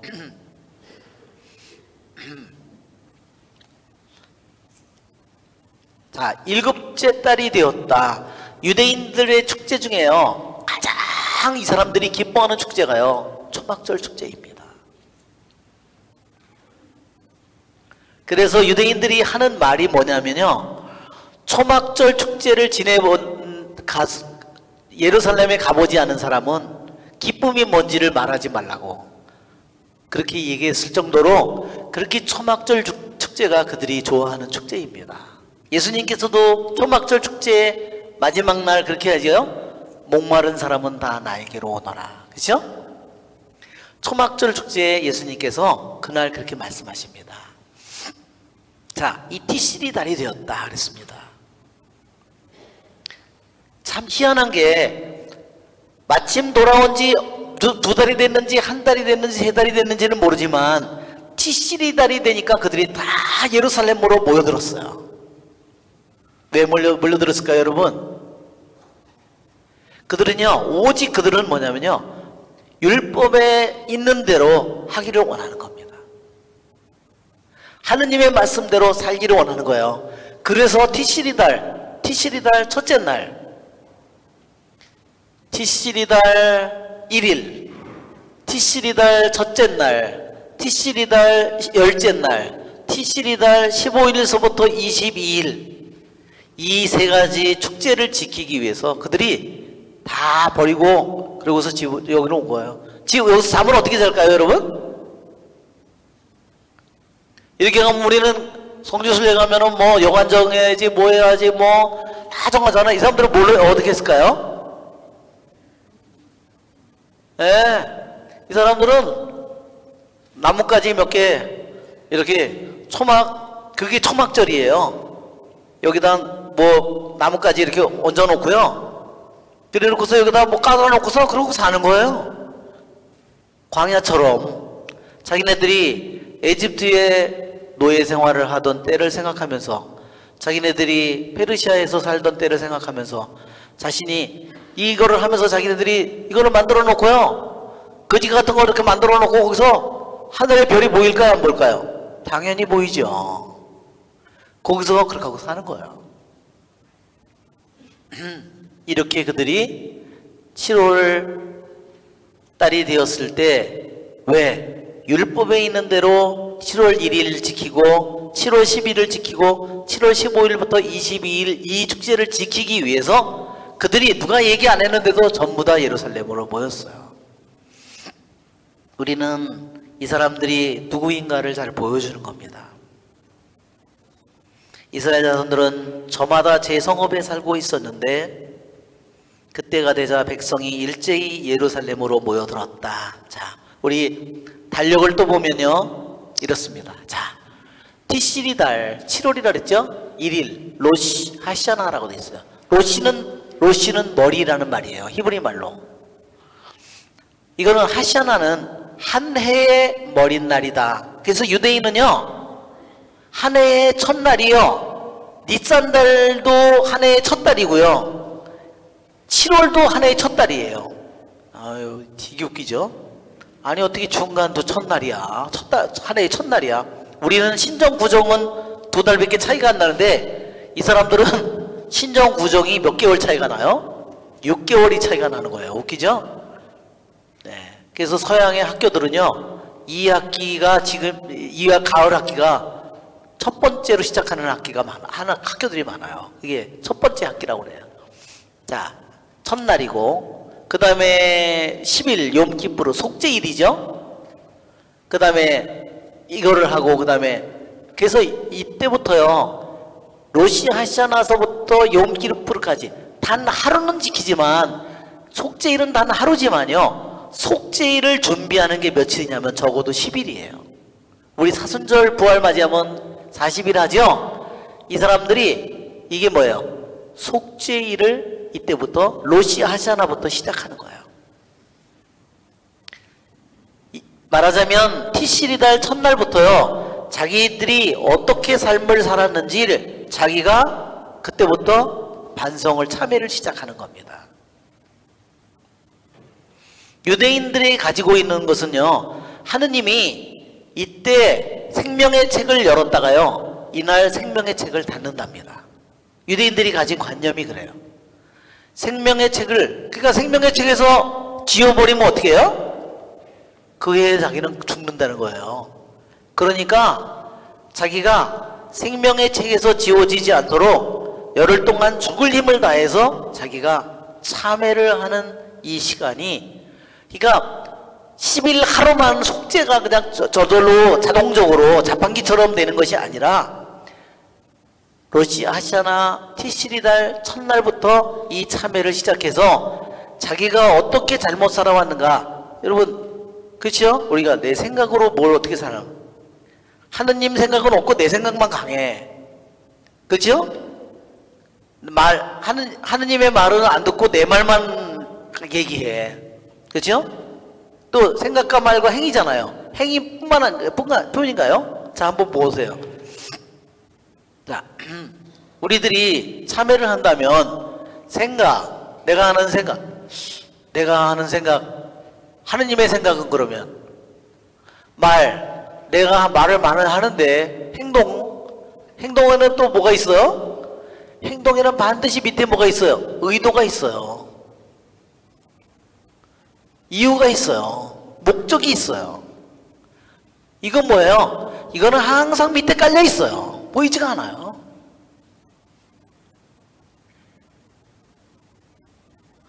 하느님은 그 사람의 행동만을 보지 않아요. 행동은 봤지만 그 사람의 밑에 있는 의도를 봐요. 이유를 봐요. 목적을 봐요. 그러면 행동이 벌써 겉으로는 그럴듯한데 속으로는 오염이 돼 있어요. 그렇죠? 그리고 이것이 결국은 마음이겠죠? 이것이 바로 영이고, 그래서 우리들에게는 생각과 말과 행동, 그 다음에 우리들에게 뭐가 있을까요? 예, 우리들의 존재, 우리들의 마음, 우리 저 영, 우리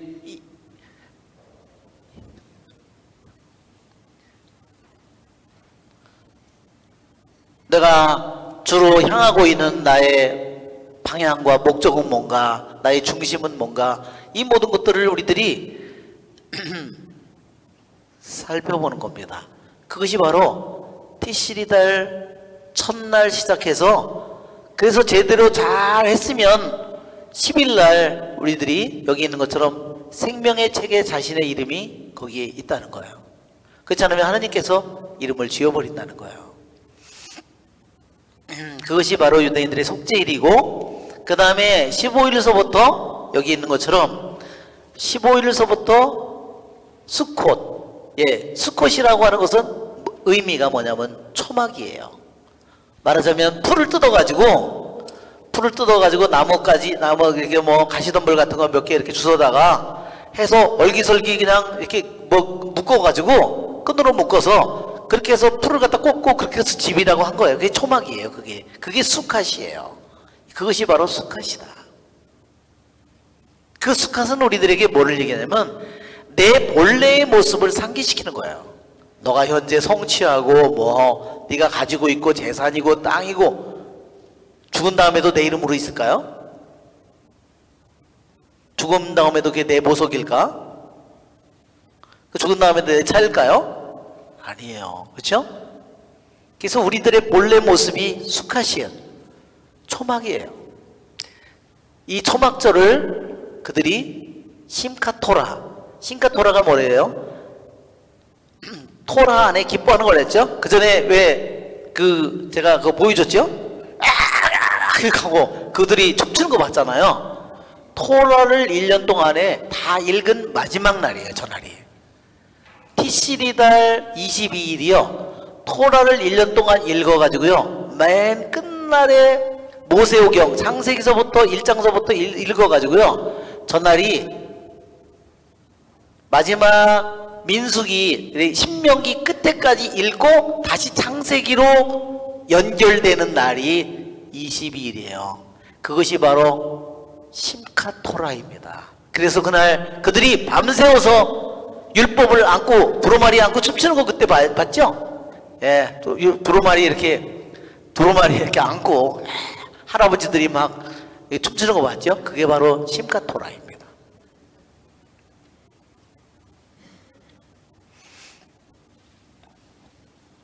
그러니까 기양살이 70년에서 그들이 사실은 귀양 간 사람들은 별로 없어요. 그 중에는 실제로는 귀양 갔던 사람들의 아들이거나 귀양 갔던 사람들의 손주들이에요.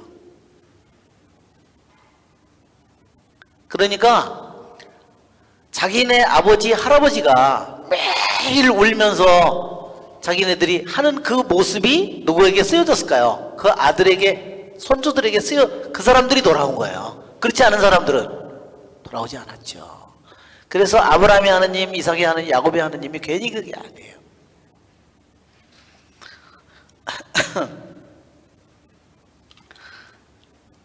자, 그들은 치시리달 있는 주님께서 말씀하신 이 축제를 지키기 위해서, 율법에 있는 그대로 지키기 위해서 그들이 일제히 다 한마음으로 그들이 정말로 다 예루살렘에 폐허로 모여들었어요.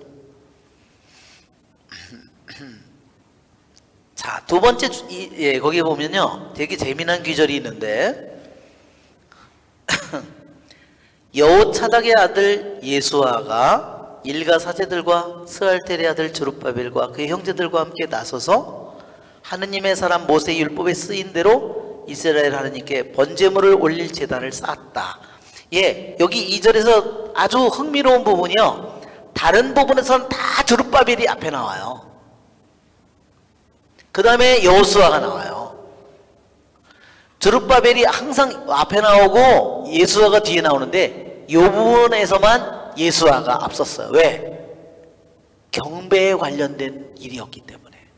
다른 거는 뭐예요? 총독이 항상 다윗의 자손이죠. 사실은 왕손이죠.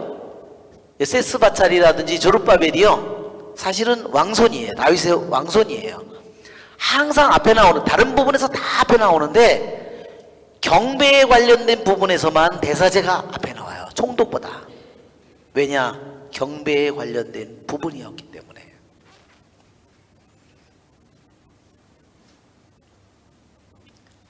하느님의 사람 모세의 율법에 쓰인 대로, 예, 바로 이겁니다. 그들이 왜 일제히 예루살렘에 모였느냐? 하느님의 사람 모세의 율법대로 하기를 그들이 원하는 사람들이라는 겁니다. 하느님께 번제물을 올릴 제단을 쌓았다. 예, 그들이 제일 먼저, 자, 한번 우리 6절을 한번 볼까요? 6절 한번 읽어볼게요. 그들은 일곱째 달 초하룻 날부터, 초하룻 날 뭐예요? 로시하샤나, 이거를 우리말로는 신년제라고 그래요. 왜? 니산달 첫날도 신년이고요, 티시리달 첫날도 신년이에요. 말하자면 주님께 번제물을 올리기 시작하였다. 그러나 주님의 성전 기초는 아직 놓이지 않았어요. 성전 기초도 안 놓여졌는데 뭐만 있었다는 거예요?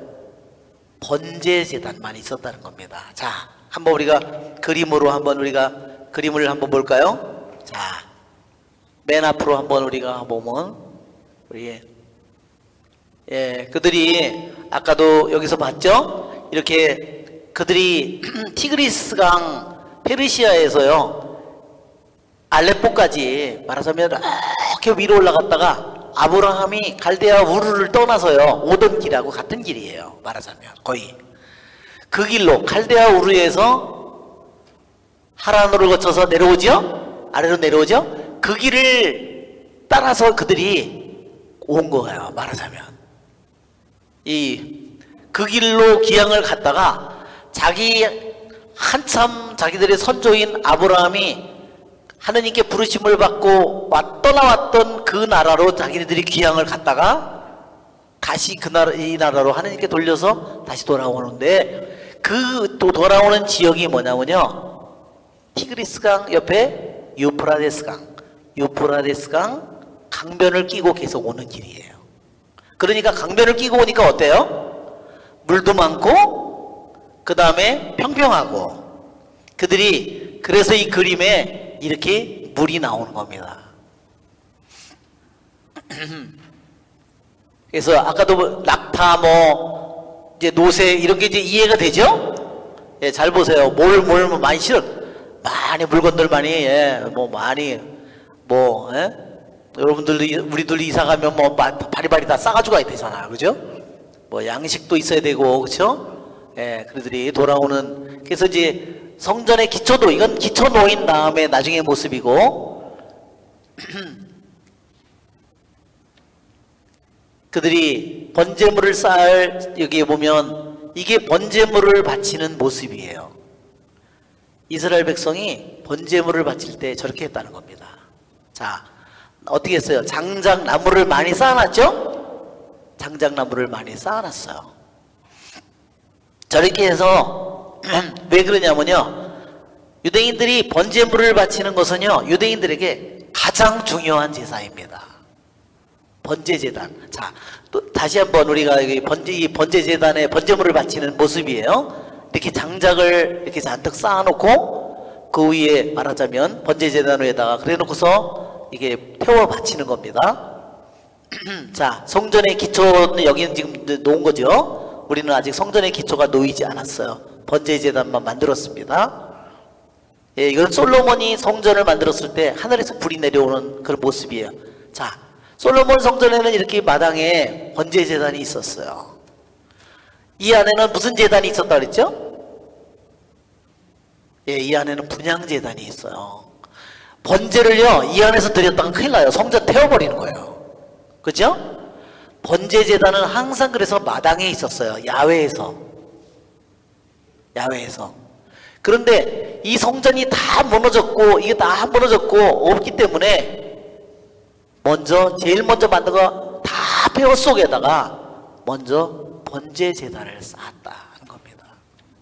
예, 노아도 홍수가 끝난 다음에 돌을 아들들하고 해서 번제제단을 만들어서 그 다음에 자기가 가지고 있는 짐승 중에서 가장 깨끗한 짐승을 골라서 제일 먼저 홍수가 끝났을 때 번제를 바쳐요. 자, 요빠, 예, 번제를 바치는 이 여러 가지 그림을 먼저 한번 보시면 도움이 될 것 같아요. 자, 번제는 짐승을 잡았을 때 어떻게 해요? 그들이 번제물로 바치는 것은 대개요, 아침에 한 마리, 저녁에 한 마리. 아침에 몇 시에 바쳤을까요? 아침 9시. 저녁은 오후 3시. 그래서 그 시간이요, 예수님이 십자가에 못 박힌 시간입니다.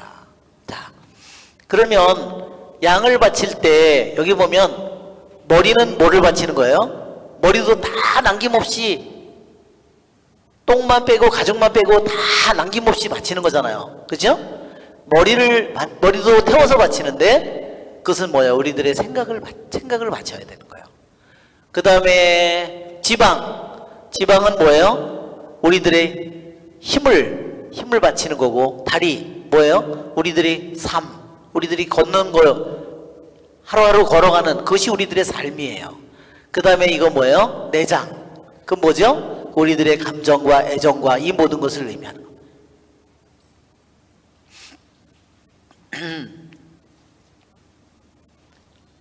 자, 여기에 제물을 바치는 모습이 이제 나오는데, 이거는 이제 시나이 광야에서 이렇게 전부 다 이동식이죠. 예, 번제제단이 여기에 있습니다.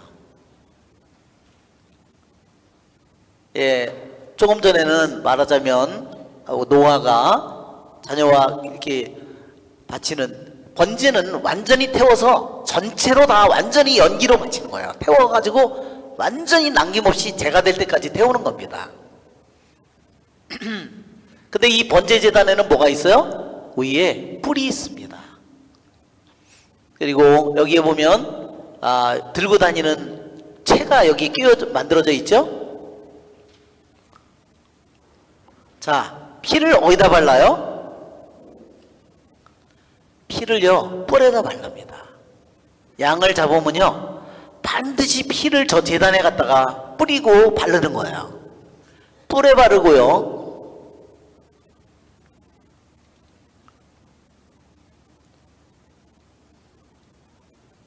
또 대접에 받았죠? 저 피를 대접에 받았죠? 그 다음에 이 번제제단 이 모서리에도 피를 뿌립니다. 또 어디도 나머지는 어디다 뿌리냐? 나머지는요 이거 잡는 거죠 옆에서.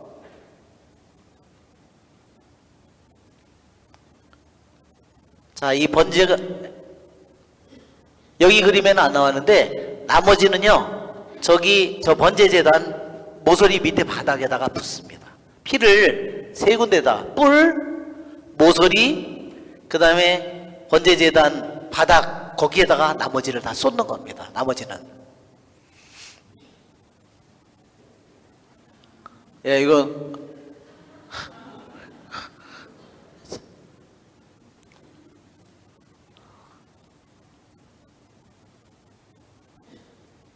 예, 거기다가 또 재물에다가 예, 예, 이 정도만 봐도 뭐 이제 이 번제를 어떻게 하는지 이제 우리들이 더 잘 알 수 있게 됐죠. 자, 우리 왜 그들이 제일 먼저 번제 제단을 쌓았을까?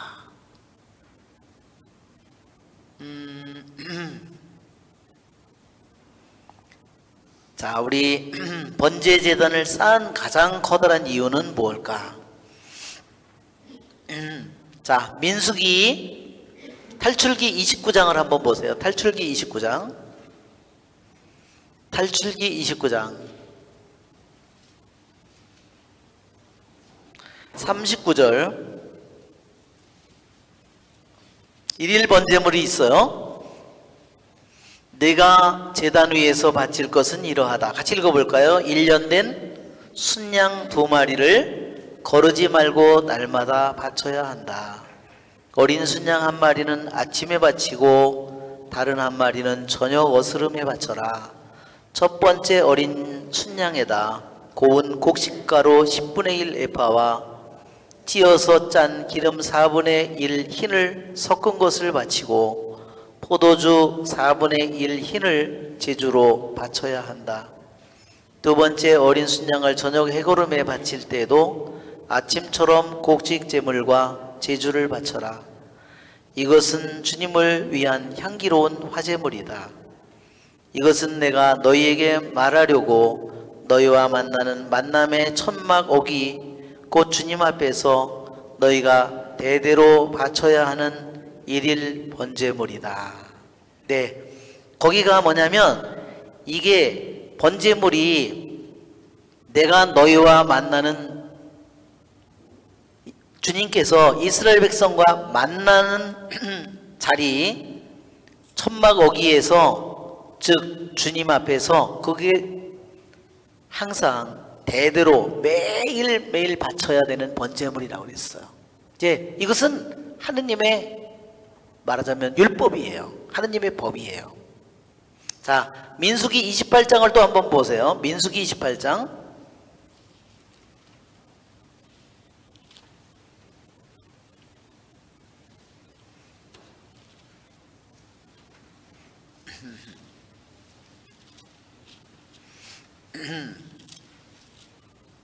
자, 거기도 보면 다시 3절에 일일 번제물이라는 제목이 있죠? 날마다 같이 읽어볼까요? 1년 된 흠없는 어린 순양 2마리를 일일 번제물로 바쳐야 한다. 어린 순양 1마리는 아침에 바치고 다른 1마리는 저녁 어스름에 바쳐라. 또 띄어서 짠 기름 4분의 1 흰을 섞은 고운 곡식가루 10분의 1 에파를 곡식제물로 바친다. 이는 시나이 산에서 제정된 일일 번제물로 주님을 위한 향기로운 화제물이다. 그리고 이와 함께 바치는 제주는 어린 순양 한 마리마다 4분의 1 흰으로 한다. 너희는 성소에서 주님에게 독주를 제주로 부어 바쳐야 한다. 두 번째 어린 순양을 저녁 어스름에 바칠 때에도 아침에 한 것처럼 곡식 제물과 제주를 함께 바친다. 이는 주님을 위한 향기로운 화제물이다. 자, 그 다음에 안식일에 바치는 제물이 있죠? 자, 여기 보면 그 다음에 11절에는 매달 초하룻날에 바치는 제물이 있죠? 예, 유대인들의 이 달력은 음력 달력이에요. 매달 초하룻날, 초하룻날을 유대인들이요 아주 중요하게 여기는 축일입니다. 하여튼 왜냐하면 어떻게 그들이 초하룻날은 잘 몰라요. 달을 보고 이들이 알아야 되는데요. 초하룻날 음력 초하를 쉽게 알 수가 없어요. 왜 그런 줄 아십니까? 초생달이 잘 보이지가 않는 거예요. 초생달이 첫날 어때요? 처음에 우리 눈에 보일 때는 정말로 가늘하게 보이죠? 막 이렇게. 근데 이날은 이렇게 이 정도 모이면 벌써 한 두 번째 날이나 세 번째 날 되는 거예요. 보통 저기로는 잘 보이지 않는 겁니다. 그래서 이 유대인들이 첫날을, 매월의 첫날을 어떻게 정했느냐면요, 지금은 뭐 천문학이 너무 발달해서 딱 해서 할 수 있지만 옛날에는 이게 찾기가 되게 힘들어요. 날이 흘려서 찾기도 힘든 때도 있고요. 그래서 이거를 눈으로 잘 식별할 수가 없어서요, 대사제가 사람들에게 예루살렘의 몇몇 지역에 사람을 보내요. 그러면 그 사람이 높은 산에 올라가 가지고, 예루살렘의 산봉우리에 올라가 가지고, 올리브산이나 이런 산에 올라가 가지고요, 언제 초생달이 나타나나, 저녁에 해 떨어지부터 계속 하늘을 보고 찾고 있는 거예요. 그러다가 초생달을 자기가 눈에서 자기가 알아냈다. 그 순간에 쏜살같이 대사제한테 달려가 가지고요, 초생달을 봤습니다. 그러면은 한 명, 적어도 두 명이 그 소리가 나와야 그 다음에 딱 그때 이제 말하자면 새로운 첫날이 시작되었다는 것을 선언하는 겁니다. 그를 말하자면 그렇게 해서 유대인들이 이것이 바로 매월 이루어지는 첫날이 어떻게 정해지는가를 보여줬어요. 그 시간이 뭐냐면 초생달을 적어도 두 명이 봤다고 하는 그 순간부터 그 날이 거룩한 날이 되는 겁니다. 이게 그들이 매월 첫날을 그들이 지내는 축제입니다. 자, 안식일에 바치는 제물, 매월 첫날에 바치는 제물, 세 번째는 파스카 제물, 네 번째 주간절에 바치는 제물. 주간절은 뭐예요? 오순절이에요. 그 다음에 29장 신년제 로시 하시나예요. 그 다음에 속죄일, 7월 10일이죠. 초막절 7월 15일부터 22일. 예. 자, 이렇게 보면요, 초막절이 8일이라고 그랬죠. 그래서 맨날 제물이요, 여기에 이 제물에 나오는 이유는 뭐냐면요, 매일 바쳐야 되는 제물을 그들이 바쳐야 되는 아침 9시, 그 다음에 오후 3시, 이거를요 타미드 제사라고 그래요. 타미드 번제라고 그래요. 타미드 번제. 아침 저녁으로 이 타미드 번제를 바쳐요. 아침에도 순양 한 마리, 저녁에도 순양 한 마리. 자, 나머지 제물은 어떻게 됐냐면요, 안식일이 되면요, 여기에 이거를 절대로 취소 못해요. 안식일이 되면요, 안식일 날에 바치는 것은요, 여기에 추가되는 거고요. 주간절이라든지 축제, 갖가지 축제 때 되면요, 거기에 더 추가되는 것 뿐이지, 초막절, 추가 이거 되는 거죠? 하루에 70마리도 바치는 거예요. 절대로 아침, 저녁 이 번제는 절대로 취소할 수가 없는 거예요. 이게 가장 기본적인 제물이에요. 아침 9시하고 오후 3시에 바치는 타미드 번제는요, 절대로 취소할 수 없는 가장 중요한 제물이에요. 이제 뭔지 아시겠죠? 번제물이 왜 중요한가? 번제물은 다 완전히 분해를 해서 남김없이 모두 다 바쳐야 된다. 그렇죠? 그래서 우리들도 내 마음과 목숨과 근데 이 타미드 번제를 바칠 때요, 타미드 번제를 바칠 때 꼭 하는 게 뭐냐면요, 셔마 이스라엘을 노래하는 겁니다. 이 시간에 셔마 이스라엘을 노래하는 거예요. 타미드 번제를 바칠 때. 그러니까 온 마음을 안 하면서 타미드 번제를 바쳐봐야 소용없는 일이죠. 그죠?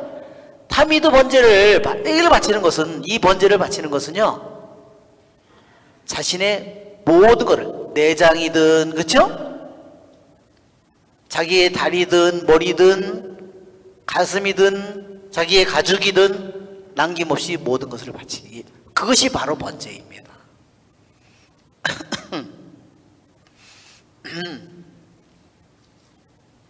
이 타미드라는 말의 뜻은 뭐냐면요, 타미드는 계속된다는 말입니다. 영원하다는 말이에요. 즉 이 제사는요 계속 타고 있어야 돼요. 아까도 여기 장작을 봤죠? 번제 제단 위에다 장작을 이렇게 쌓아놓은 거예요. 그러면요 아침 9시에 제물을 바쳐요. 번제 순양 한 마리를 여기다가 양을 놓고 이거를 놓고 제물을 바쳐요. 그러면 누가 또 와서 속죄 제물을 바쳤어요. 그러면 속죄 제물을 바쳤으면요, 이 양이 타고 있는 여 위에다가 또 그 속죄 제물을 올리는 거예요. 누가 또 친교 제물을 바쳤어요. 그러면 또 여기에다가 또 얹는 거예요. 계속해서 이게 몇 시에 끝나느냐면요, 이 제물이 오후 3시에 끝난다는 겁니다. 그럼 오후 3시에 어떻게 해요? 다시 양을 잡아가지고 다시 그 제물을 태우기 시작해서 이 위에서 다시, 그러면 이 제물이 어디 있어요? 이 양이요 맨 밑에 있다는 거예요. 그 밑에 있고 계속 불은 타고 있고, 다시 사람들이 바치는 속죄 제물, 번제 제물을 다 이 위에 이렇게 올려놓고 쌓고, 다시 오후에 번제가 다시 이 위에 또 얹혀져서 또 그것을 하고, 누가 바치면 또 거기에다 제물을 넣어. 그러니까 이게 언제까지 타느냐면요, 밤새도록 탄다는 겁니다. 그래서 번제는 끊임없이 계속해서 타고 있는 거예요. 이 불은 절대로 꺼져서는 돼요, 안 돼요? 이 불은 절대로 꺼져서는 안 돼요. 이 불은, 여러분, 아브라함이 내 아들 이삭을 제물로 바쳐라 그러죠? 그러니까 불씨를 들고 가잖아요. 불씨를 향로에다 넣어가지고 불씨를 이렇게 들고 가요, 옛날에. 그죠? 그런데 그들이 만남의 장막에서 바친 그 불씨는 어디서 왔어요? 하늘에서 내려온 거예요. 시나이 산 밑에 만남의 장막 모든 부분을 다 만들어서 완성해가지고 봉헌하는 날 어떻게 됐어요? 불이 하늘에서 내려와서 불이 붙습니다. 이게 오늘 이 그림에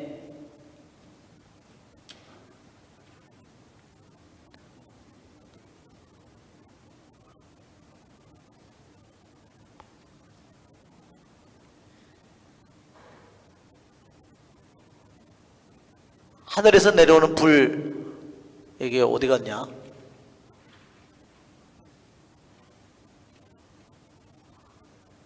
좀 흑백으로 있는 그림인데,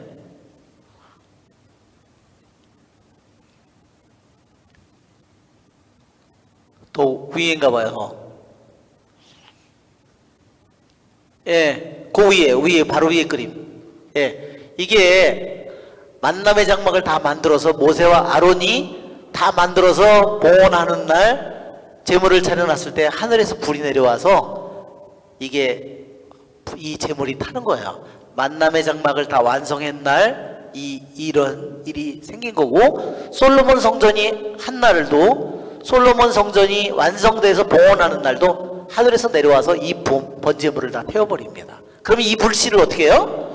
이 불씨를 절대로 꺼트리지 않고 끝까지 지키는 거예요. 그래서 여러분 귀양 갈 때 예레미야가 어떻게 하죠? 불씨를 숨겨두는 겁니다. 그걸 가서 숨겨두라고. 그렇죠? 계약에게도 숨겨놓고 마카베오에 지난번에 할 때 공부했죠? 그래서 나답과 아비후는 저 불을 안 쓰고 딴 불을 가져다가 했다가 하나님께 벌을 받아 죽는 겁니다. 그 불을 하나님의 그러니까 만남의 장막에 만들어서 이동식 40년을 가는 동안 불씨를 꺼트리지 않은 거예요. 그게 왜? 하늘에서 내놓은 불이 그걸로 타는 겁니다. 그 다음에 솔로몬 성전이 지어졌을 때도 그 불이 돼서 귀향할 때까지 그 불을 계속 꺼트리지 않고 사용했다는 겁니다. 이게 하느님의 거룩한 불이에요.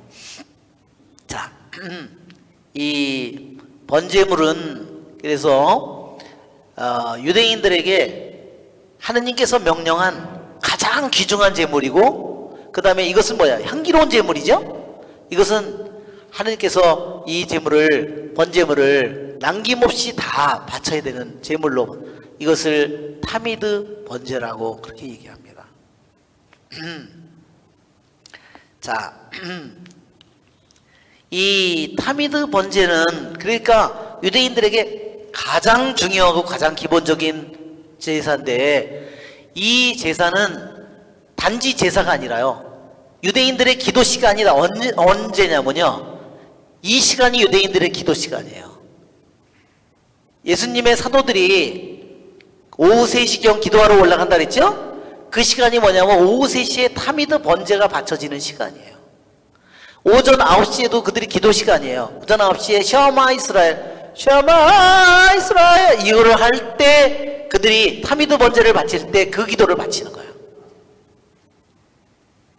자, 예수님은 몇 시에 십자가에 달렸어요? 아침 9시에 달려서요, 오후 3시 숨을 거두는 겁니다. 여러분 보세요. 예수님, 왜 이 타미드 제사가, 왜 이 번제가요, 왜 번제가 예수님 안에서 완성되냐면, 예수님이 십자가에 못 박혀 죽어가고 있는, 달려서 고통을 받고 있는, 죽어가고 있는 시간에 예수님이 번제물로 바쳐지고 있는 겁니다. 남김없이 다 바쳐지는 거예요. 이것이 타미드 번제가 왜 가장 중요하고 절대로 이 부분은 빠질 수 없는 이 제사인가. 그들이 제일 먼저 한 것은, 그들이 뭐냐, 성전 건물을 먼저 짓는 것이 아니라 먼저 번제 제단을 쌓는 일이었다.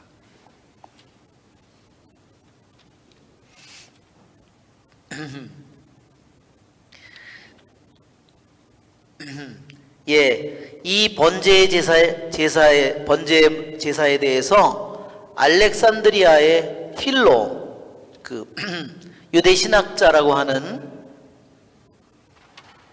필로가, 알렉산드리아는 이집트죠.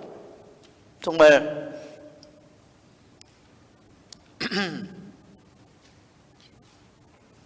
알렉산드리아의 필로 유대 신학자가 이 번제에 대해서 이렇게 얘기했습니다.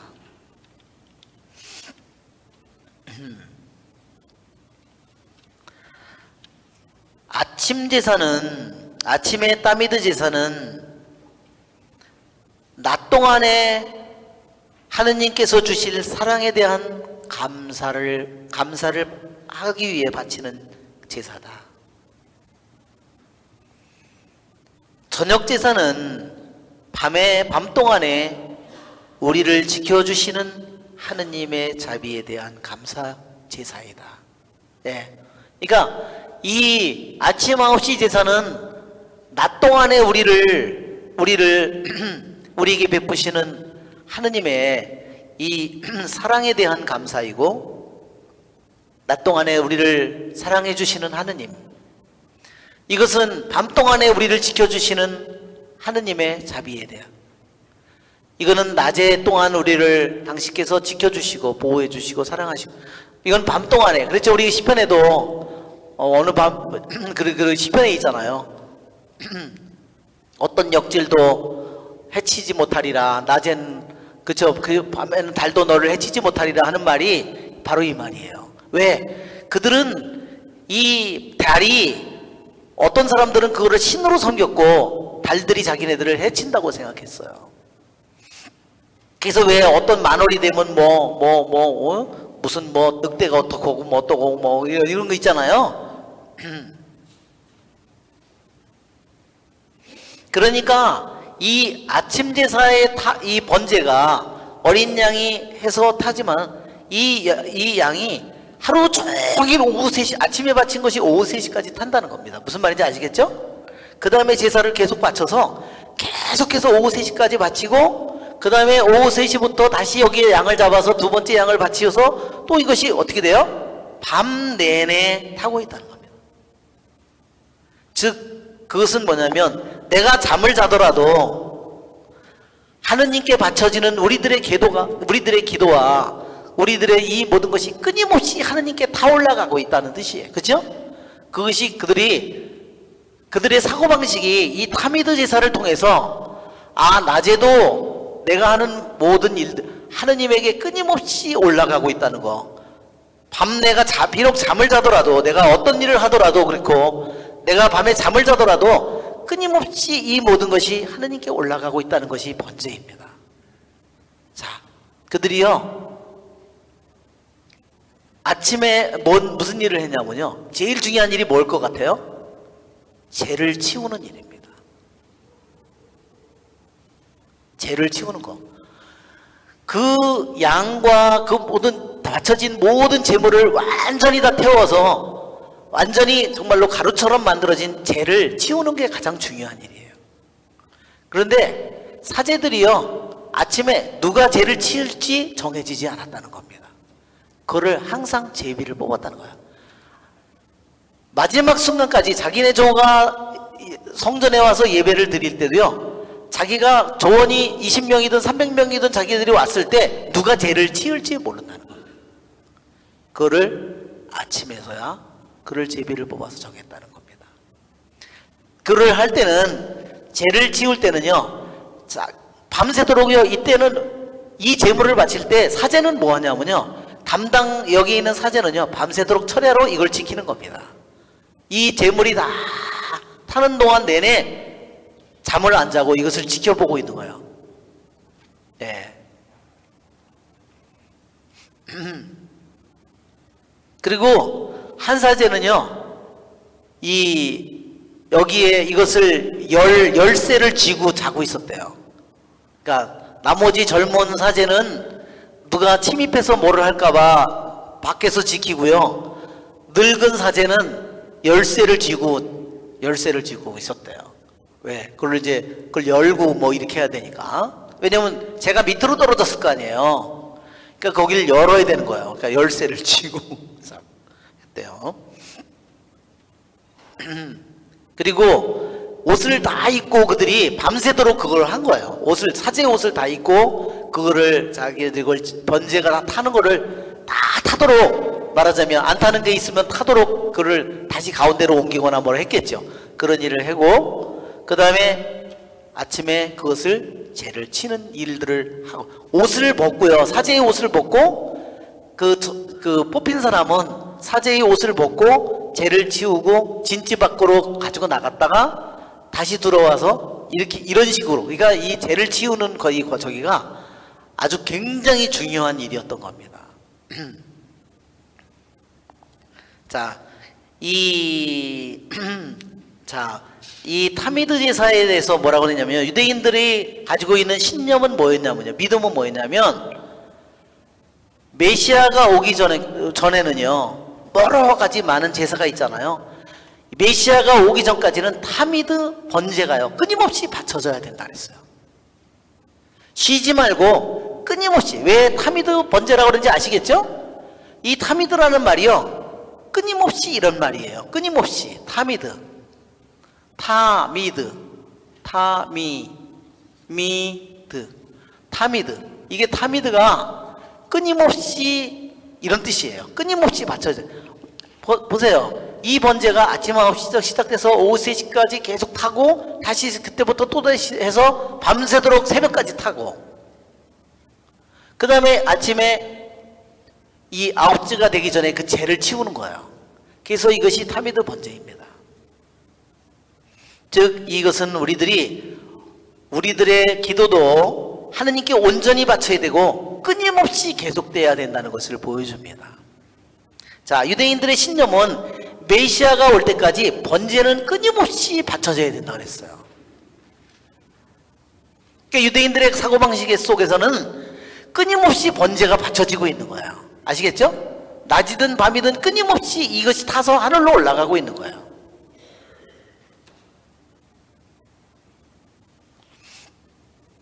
그래서 우리들도 내 자신이 끊임없이 바쳐지는 번제물이 되기를 바라야 됩니다. 아멘. 자, 유대인들은 그래서 끊임없이 번제는 메시아가 오기 전까지 끊임없이 번제는 계속되어야 되지만 메시아가 온다 하면은 번제가 바쳐지지 않는다 그랬어요. 왜? 메시아가 왔기 때문에. 왜냐하면 메시아가 완전한 번제이기 때문에. 메시아가 온 다음부터 유일한 제사는 뭐냐면요, 여기에 번제물, 곡식제물, 친교제물, 평화제물, 모든 제사가 없어지고요. 그 다음에 오직 무슨 제사만이 남느냐? 아까 얘기한 토다, 감사제사만이 남는다 그랬어요. 그렇죠? 예수님이 오신 이후에 모든 제사는 다 없어지고요. 토다 제사, 에우카리스티아, 감사의 제사만 남았습니다. 유대인들이 그것이 유대인들이 항상 믿어왔던 신념이에요. 메시아가 오면 번제는 끝이고 이제는 모든 제사는 끝이고 오직 감사의 제사만이 이루어질 것이다. 왜? 메시아가 왔으니까. 네, 더 중요한 내용이 있는데 그건 오늘 못하겠네요. 네, 영광인 성부와 성자와 성령께